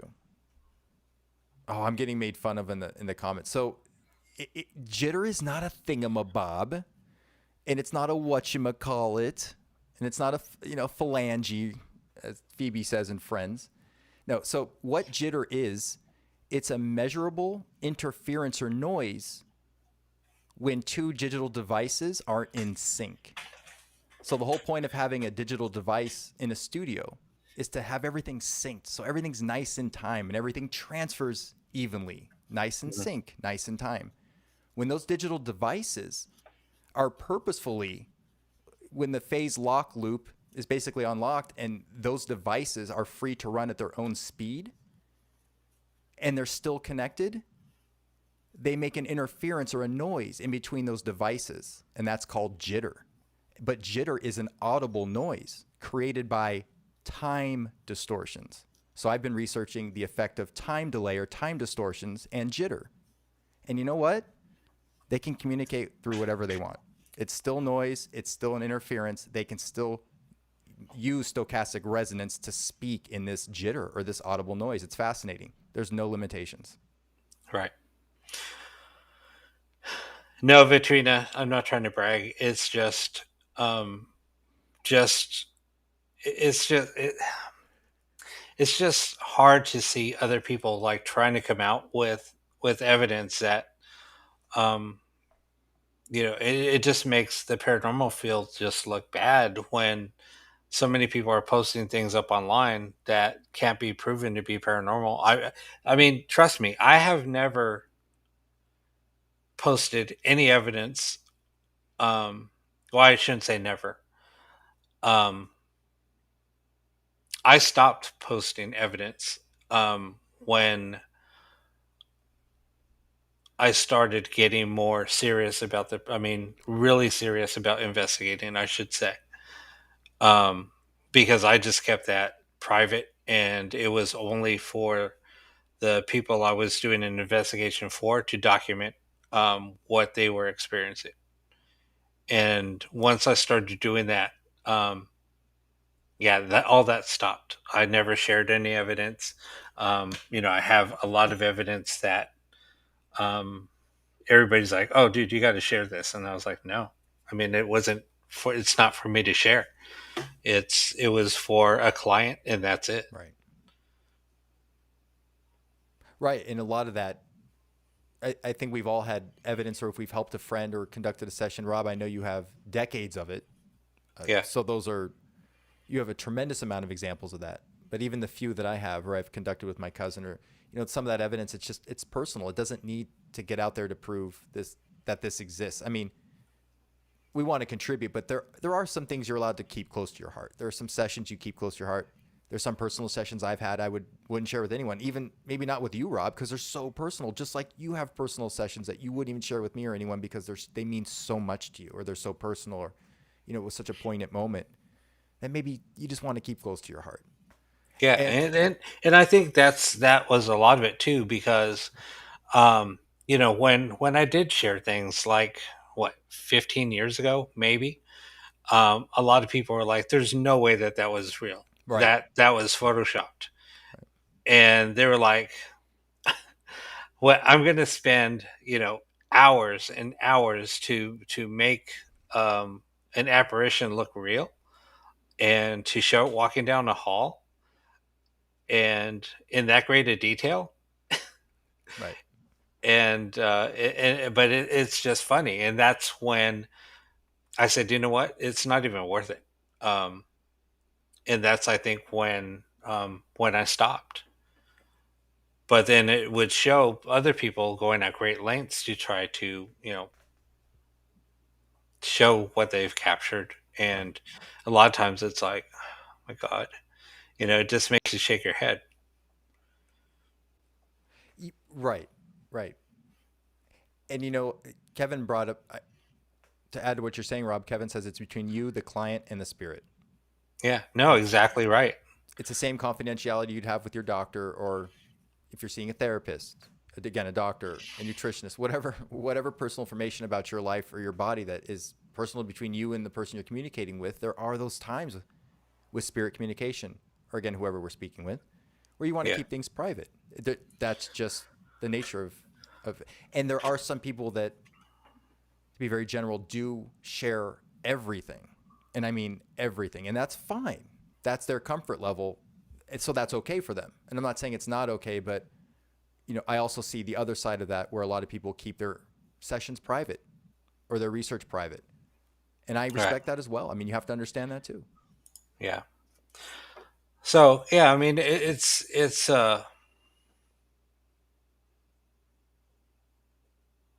Wow, um Carl. yeah, that's pretty crazy. Wow. But and the nice thing is too was, um, when you dealt with with photos, back when in the day when I was doing a lot of investigating too, we were doing everything. There wasn't any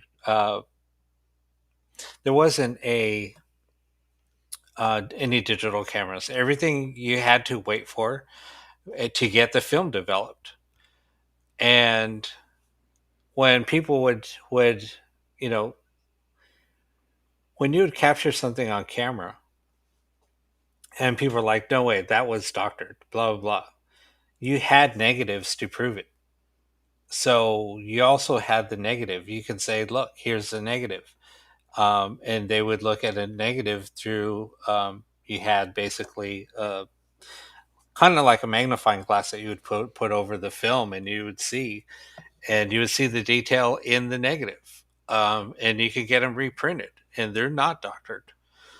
Right. So it's like, so there was so many ways of getting away from false positives, and now in the digital age, it's so easy to create false positives, and that's the sad part. And there's so Right. many false positives in a lot of equipment, and that's why there's a lot of equipment that I just will not touch. I will not go near. It's like, and I'm not telling people what to use. I'm just saying, I'm just making people aware that. And when we do the show, it's not to bash anybody, it's just to No, share information and to get the knowledge out there.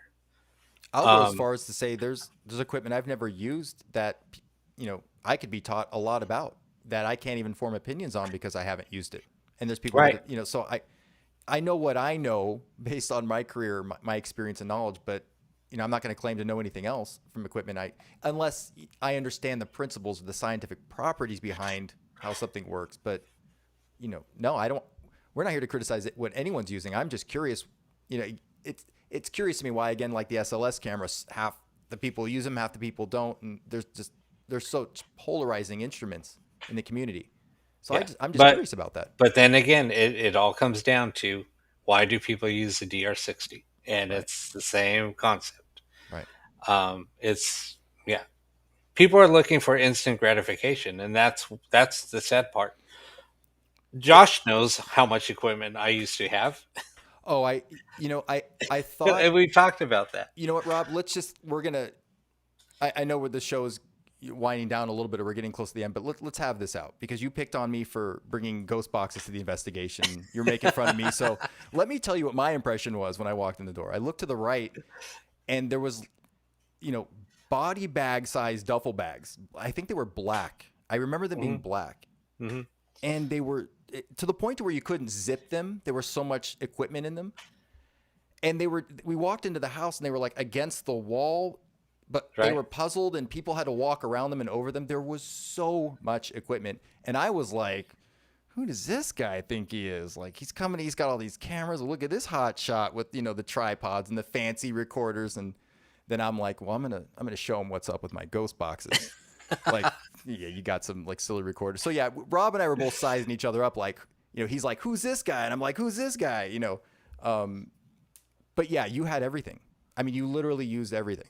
And I tease you. I mean, I wasn't, ragging on you at the time, but I definitely looked over. I was like, oh my, really? There was more equipment than square footage of the house. It was like, even if you set it all up at one time, you couldn't walk anywhere in the house. There'd just be tripods and equipment everywhere. Right. Unbelievable. So And I know that, yeah. now I could carry everything in freaking a little freaking. It only takes up, nothing. I your mean, your with what I equipment, carry. it gets lost in the glove compartment next to your sunglasses and hand Exactly. sanitizer. You're like, do I have Exactly. equipment in here today? You're like checking. You're like, I think I've got a recorder or something. Yeah, it's funny. You're just like, Yeah, I'll just get out of the car, just feel it out, whatever. I'll just walk in and, see if I get some goosebumps and walk out. I'm teasing you, dude. Do the old goosebump test of the location. I didn't get goosebumps. No, it's not haunted. No, you're good. exactly. Exactly, Carl. Now there's an app for that. What about an app that can register if you get goosebumps from a location? And then that's how you know if it's haunted. Right? Oh, it's so funny. But anyway, yeah, it's just funny. Um, yeah, sorry we're just rambling tonight. Yeah, someone did come on earlier, Robin, apologize for tarot card reader Fran not being able to make it, to saying there were some technical difficulties. We totally understand. We've had Yeah, technical difficulties on our show before. Totally understand. Not a problem. But thank right. you for letting us know. We definitely appreciate it. And we hope everything's okay with Fran. Yeah. No, I basically now I just have my computer backpack and yeah, it's I only have maybe like two little pockets that I put my equipment in and that's it. Right, I right. only carry like two pieces of equipment and that's pretty much it. And a You, camera and a recorder. our investigation techniques are just you texting me like, "Do you think it's haunted?" I'm like, not really." You're like, "Okay, cool. Let's get out of here." Let's go. That's it. Just a quick text. What do you think? No. Yeah, no, exactly. We got. Jeez. So Carl here. So the app that I said that for you guys to Oh, try is EchoVox. Um, I will that's pretty. I will send you some. I mean, let me send you out. I'll send out an email this week. I promise. I promise. Are we bugging dead?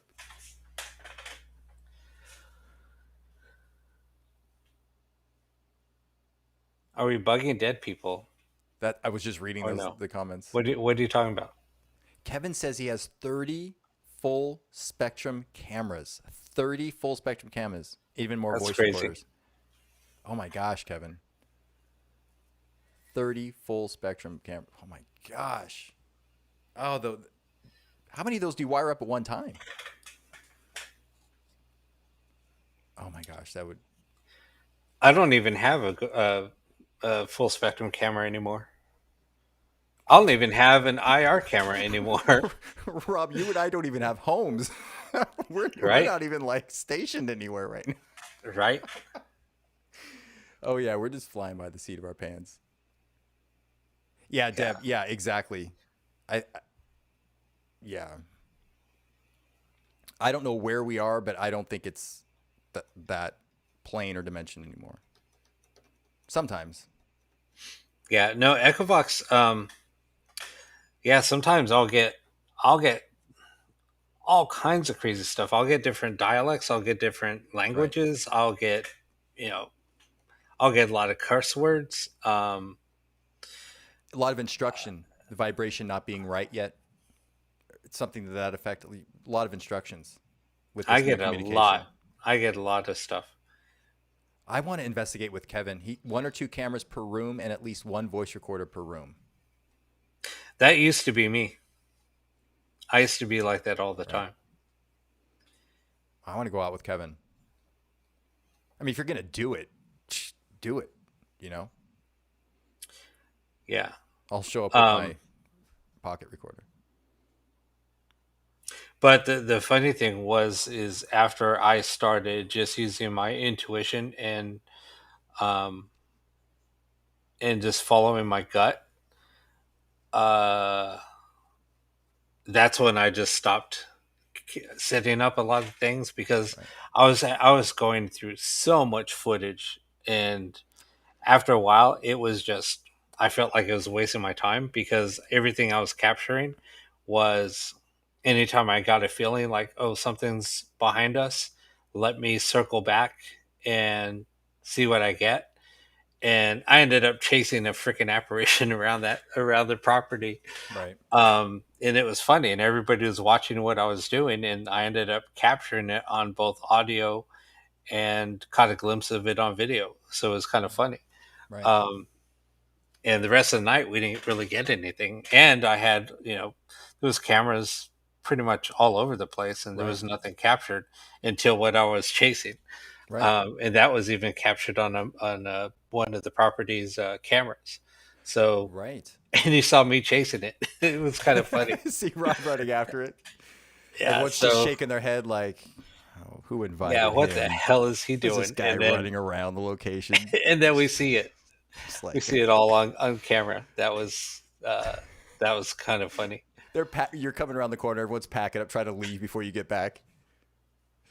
Oh my gosh, dude! I wish I would have that video to see you running, chasing that. I mean, I know what you were doing, and I know you caught the evidence, but just seeing that from a control room, watching you run around. Oh, I love it. We That's listen. funny. We all look stupid investigating the paranormal. I'm not just picking on you, Rob. I'm sure I look, incredibly, moronic, walking around the Garden Grove, like holding these broken radios, walking and bumping into walls. I'm sure. I'm sure I impressed you. Oh, but the funny thing was, is Josh and I were chasing a little girl Yeah, that around. She was leading us away from the person that got attacked, and that's right after he and I figured out what was going on. She led us away, and the other person that was sitting there was getting attacked at that time. That was crazy, and that's when we got the possession. right, right, right. I just caught illegally blonde's comment. Josh, if you're homeless, sit closer to the arc light.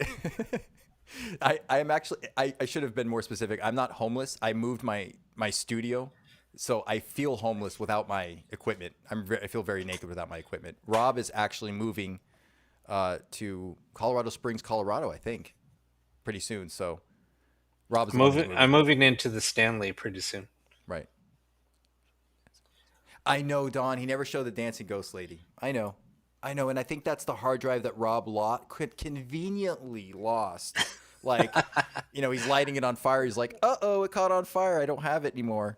So, yeah, we don't have that evidence anymore. Maybe we do on backup. I don't know. Yeah, yeah. No, I know. She's Jason would breaking it probably up. kick my ass, but I know.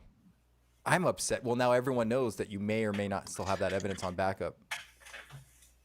oh, if anybody hasn't seen his new movie yet, it's amazing. Or I liked it. The Whose? new Halloween movie. Oh, right. Was that good?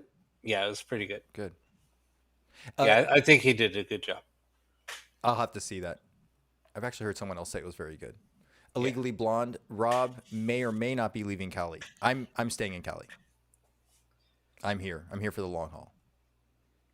No, I'm not. I'm staying in Cali Well, for now, yeah, anyway. Cali, Texas, right? Isn't there a Cali, Texas? Or is like Mexicali, Texas? Oh, wait, yeah. Who knows, right? uh, Yeah, Deb. Sensitives have plugged in. Yeah, sensitives are plugged in all the time.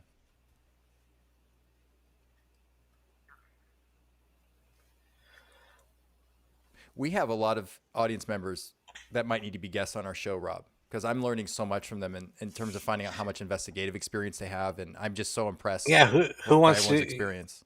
Yeah, if anybody wants to be on the show, just let us know. We'll book you. It's that easy, guys. We're not, you know, We're super. not hard asses. Yeah, there's no like application process.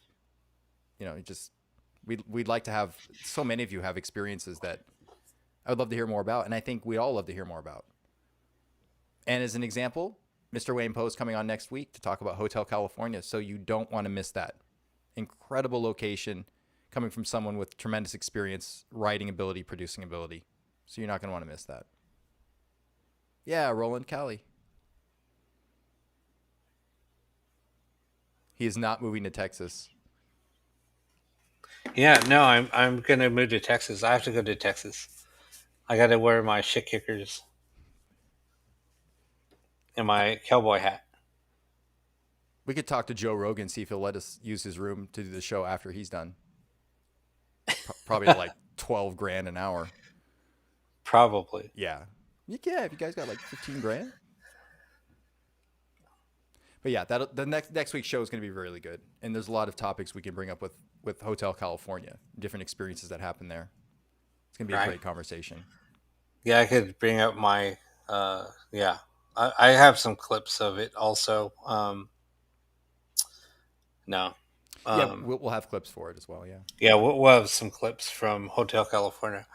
Yeah, it's gonna be fun. It'll be a good show. It'll be fun.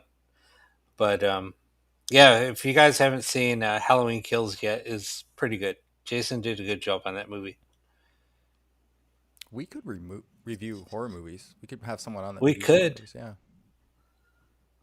I Yeah, wonder that'd be if he cool. would ever want to come on the show. I doubt it, but Find he's out. too big, Yeah. Yeah, you have to remember, Rob, we're lower than dirt. Well, we're right? like where the seed where you put the seeds. Like the roots go down, but like where you would put the seeds, just below the dirt. We're like right there. We're almost at ground level, and then we'll sprout. Right? Right? Our show's Maybe. we're gonna it's gonna rain, and then we're gonna okay. Yeah. No, exactly. So I guess yeah, we'll wrap. We'll Oh, Deb, I've been on a mechanical bull a couple of times. I was pretty wasted when I did it, but it was pretty fun. I can't.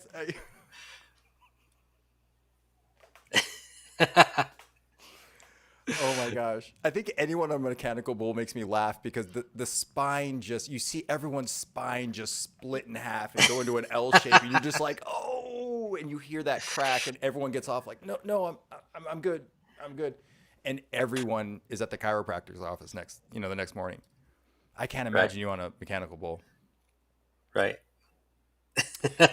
And Rob, we need to plug the Saturday show this Saturday, right? Oh yeah, Saturday. Saturday show. We're going to be running our sessions, and unusual stuff has been happening. So please tune in because you never know what's going to happen.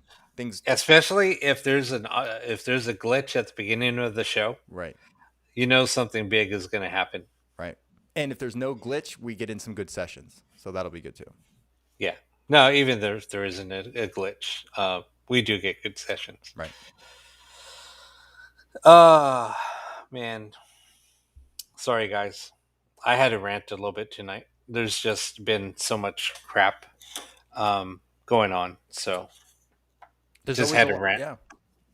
There's always a lot going on, and realizing now that our audience is or our friends are come from equally impressive research backgrounds and experience with researching ITC in different ways, realize that we need to talk more to them, and they need to share more about their experiences with us in the audience, and kind of almost open up like a presentation in the sense of, what have you learned, what have you experienced, because we're really starting to bring up some fascinating topics, and people are saying, well, what about this, what about this? So I'd like to start doing that as well. We can start incorporating that.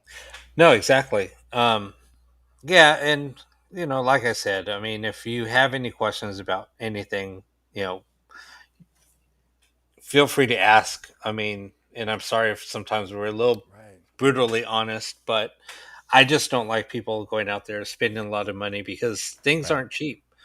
And that's why I give an honest opinion coming from somebody that has, put things together or built things Right. or, done a lot of studies on different types of technology.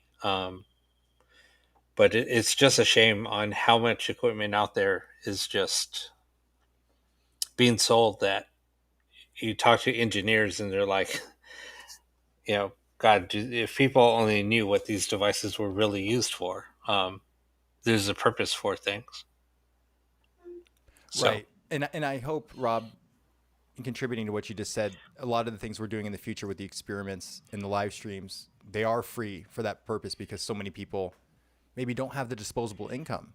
You know, mhm, you have families, you have responsibilities. Maybe you're a student. Whatever your life situation is, you don't always have the money to invest in these boutique boxes and things. And so that's why the Saturday show is there, and that's why some of the experiments coming forward will be there, is to get you that access to high quality, high fidelity ITC for free with us. But you got to hang out with us. That's the thing. That's the catch. So like, you got to be our friend. This is how we buy your friendship. We're gonna give you these streams, but then you got to be our friends and say, "You guys are awesome. You're really cool." yeah. And I'm sorry. I mean, I know that my brutal honesty, I know sometimes You comes don't have to across say we're really a cool. little harsh, but I'm just to the point. I mean, if you know me in person, I mean, if you get to know me like Josh does or a lot of my friends, um, usually I'm not very outspoken unless somebody asks me for their honest opinion. Um, I'm very reserved actually, but if Right. somebody asks for my honest opinion, I give it to them because I've learned in life where people have come to me for advice and I sugarcoated things because I didn't want to hurt somebody's feelings. And It's a tough line to walk. Yeah, yeah, so it is with so anything. like one of my good friends came. So I'm going to use an example. One of my best friends came to me and asked me for some personal advice. Um, I basically didn't want to hurt his feelings, so I kind of sugarcoated some things and not told him what I should have said, just because I didn't want to hurt his feelings. Later in life, we talked, and some things happened. So I felt like, you know what? I felt bad because I saw the writing on the wall, but I didn't want to say anything, which I should have told him. It was about his wife at that time. They got a divorce, and I told him, well, this is actually what I saw that was going to happen. And he said, why didn't you say that? And I said, I didn't want to hurt your feelings. And then he said, well, I'm glad that you did. I'm glad that you didn't say anything. Okay. But later, same thing. It was he was going through some things, and I was brutally honest. I mean, I just said, you know what? I'm not going to let this happen again. So I told him what I needed to say.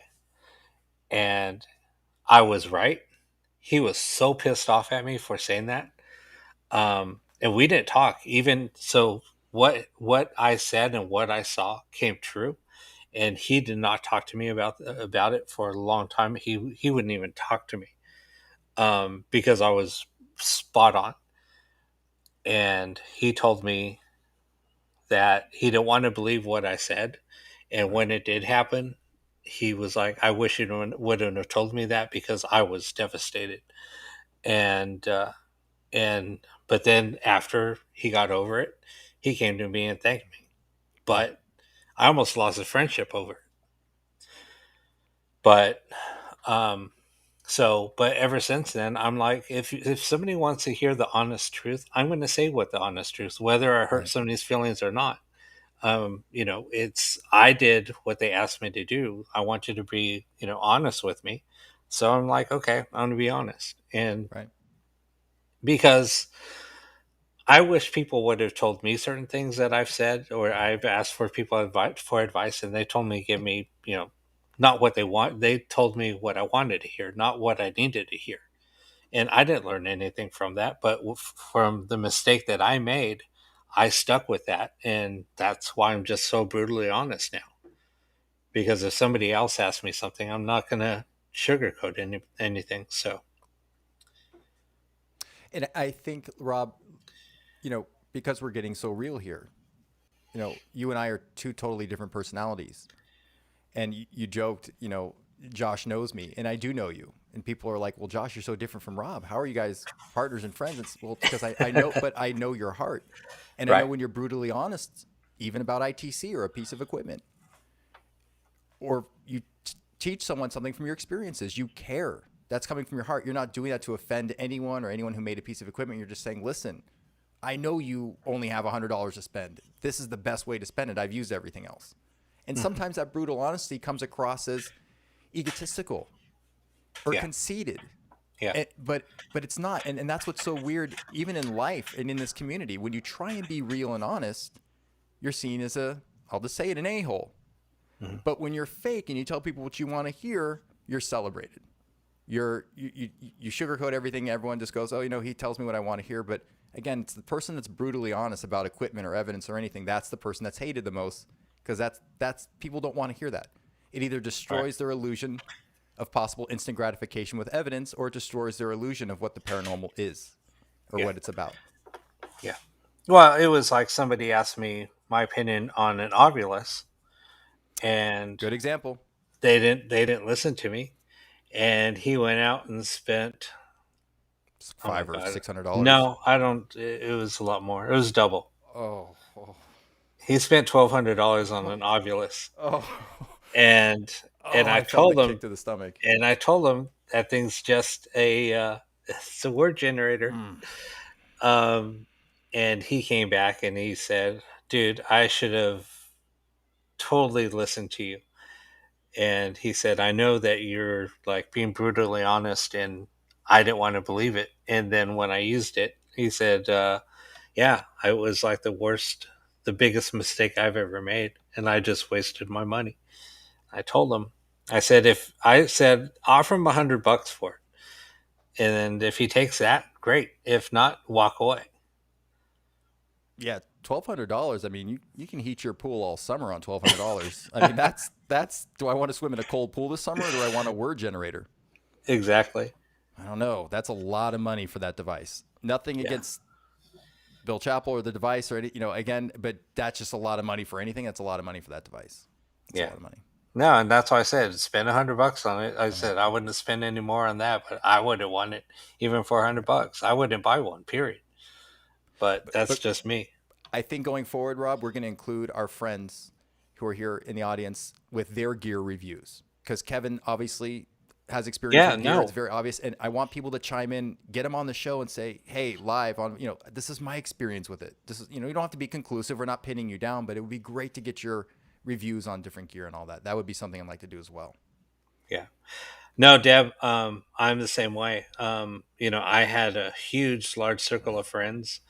And when it came down to me going through some, Now it's just me. right, when I I'm had so sorry. when I went through some tough things in life, I truly found out who my circle of friends are. So, but those same circle of friends that I had that it dropped down to, were like all the closest friends. I can, you know, I'm there for them no matter what, and I go out of my way for people all the time. I will give my shirt off to a stranger if he needed it. Yeah, I can attest to that. And no, I give like I had I mean, when I was smoking, I gave a pack of cigarettes to somebody that a homeless guy that was saying he was even going to commit suicide. I handed him my pack of cigarettes. I gave him whatever money. I think I had like $80 in my wallet. I just opened up my wallet, said, "Here, what Wow. else do you need?" I was just, and I sat there and I talked to him for about an hour and a half.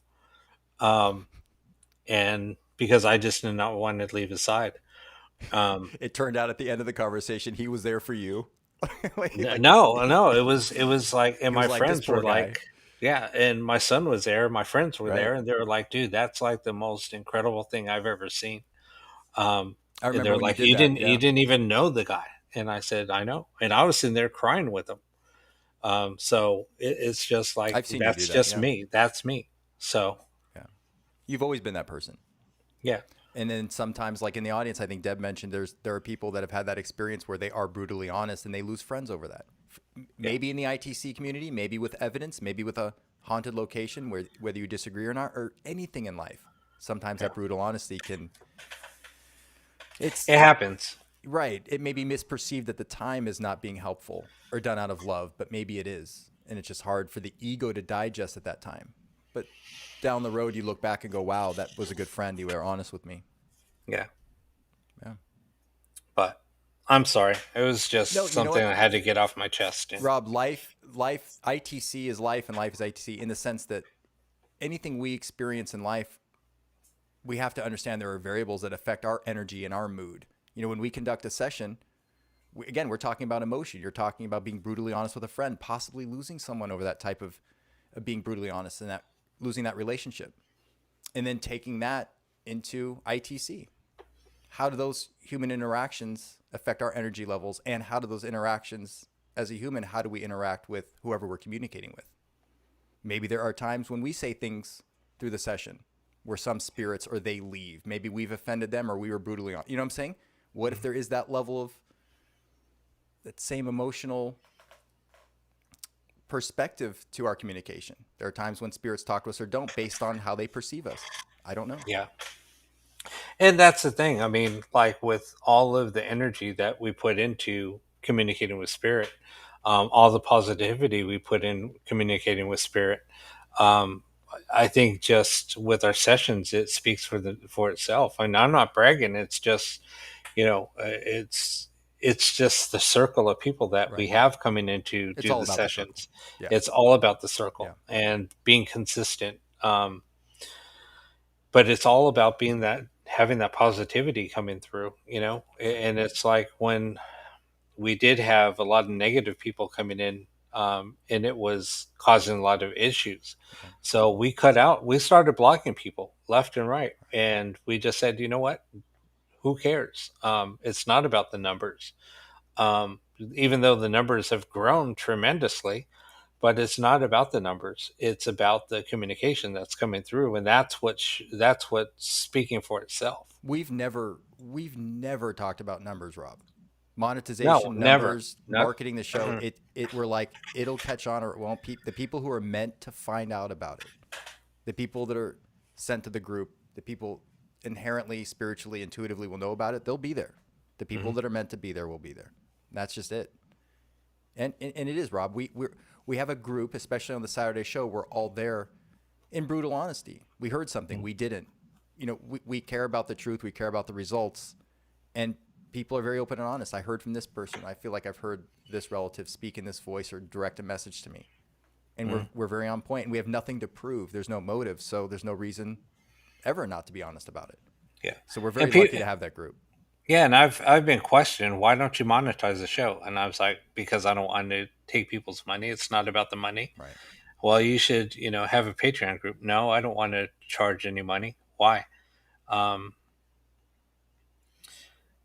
yeah, it's not about that. It's about giving back and giving to the people that are out there in need. Um, and you know, it, I don't know. I mean, if people donated whatever, I think I'll just have a hard time taking it. But I mean, who knows? Maybe later. But right now, it's not about that. I don't care. I mean, I'm putting in all my time, my energy, my money into what we're doing for the show, and it's just me giving back to the community. That's the way that I can give back to the things that I have learned. Um, but I'm just giving advice and helping people communicate with spirit. I mean, that's it. Or whoever, little green aliens and the Andromeda galaxy, right? Yeah. No, I, exactly. I'm just, I don't know. I think I've heard from people in the Andromeda galaxy. I don't know. Anyway, but But you're right. anyway, yeah, we that was enough of our rant. I mean, No, but you know it's what, just Rob? something that Real life topics come up. It's the ITC and Paranormal Podcast, but it's a part of life. So sometimes these topics will come up, and that's what this podcast is about. Saturday is about the experimentation, getting everyone together, and really putting rubber to the road. This is right. a different. We'll talk about theories here. We'll talk about issues. We'll talk about life. There may be things that come up where we just have to address, and, Yeah. and those things will come up. That's why this is Well, live. well, I didn't mean to share that. I'm trying to block it. Oh, Adolf Uh, Hitler joined. yeah. Hey, Adolf. Right. I mean, what can you do? I guess you have to say hi, right? Right. I mean, That we was like, practice what you preach. We're gonna, we're loving to everyone. We say hi to everyone. So yeah, like I I went. guess you I say hi, said, like I said, hail Satan that one time. right? So Right. It's kind of sad that he would be watching our podcast, right? Doesn't he have better things to do, or like more punishment to accept? Like, what's he doing watching our podcast? oh wait, we got to do a special song request for Deb. Does anybody have any special song requests that we need to dedicate to Debbie tonight? Is this the closing? Is this before we go? Yeah, this Rob, will we be can't the do this to closing. Deb. Please, Deb, I've got your back. I got your back, Deb. Please don't What do this to Deb. what do She we? does not like the Bee Does Gees. anybody have any BG requests for Debbie? She doesn't like the Bee Gees, Rob. I got you, Deb. She doesn't like the Bee Gees. We'll play. Come on, Deb. What do you want to hear?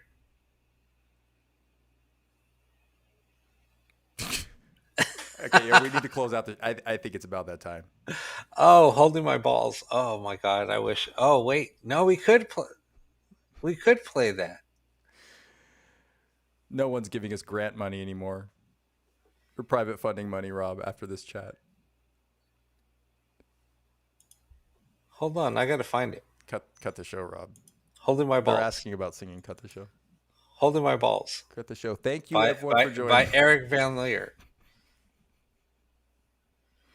No, I'm joking. I don't want to load up the software, so I don't want to create any weird glitches.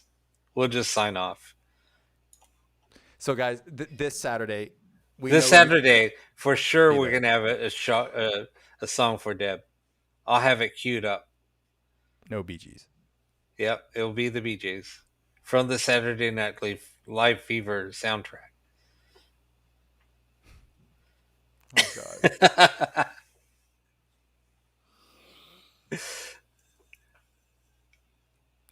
Okay. It's out of my control. Let's roll with it. I mean, there's the Saturday show's different. We have different people watching, and we want to trying to convince some important people. But yeah, playing the Bee Gees, be like, what are these guys doing? What? Right? We're gonna give these guys money? What? These guys? No, we're not doing that. Oh, we'll play Iron Man by Black Sabbath. Oh, God.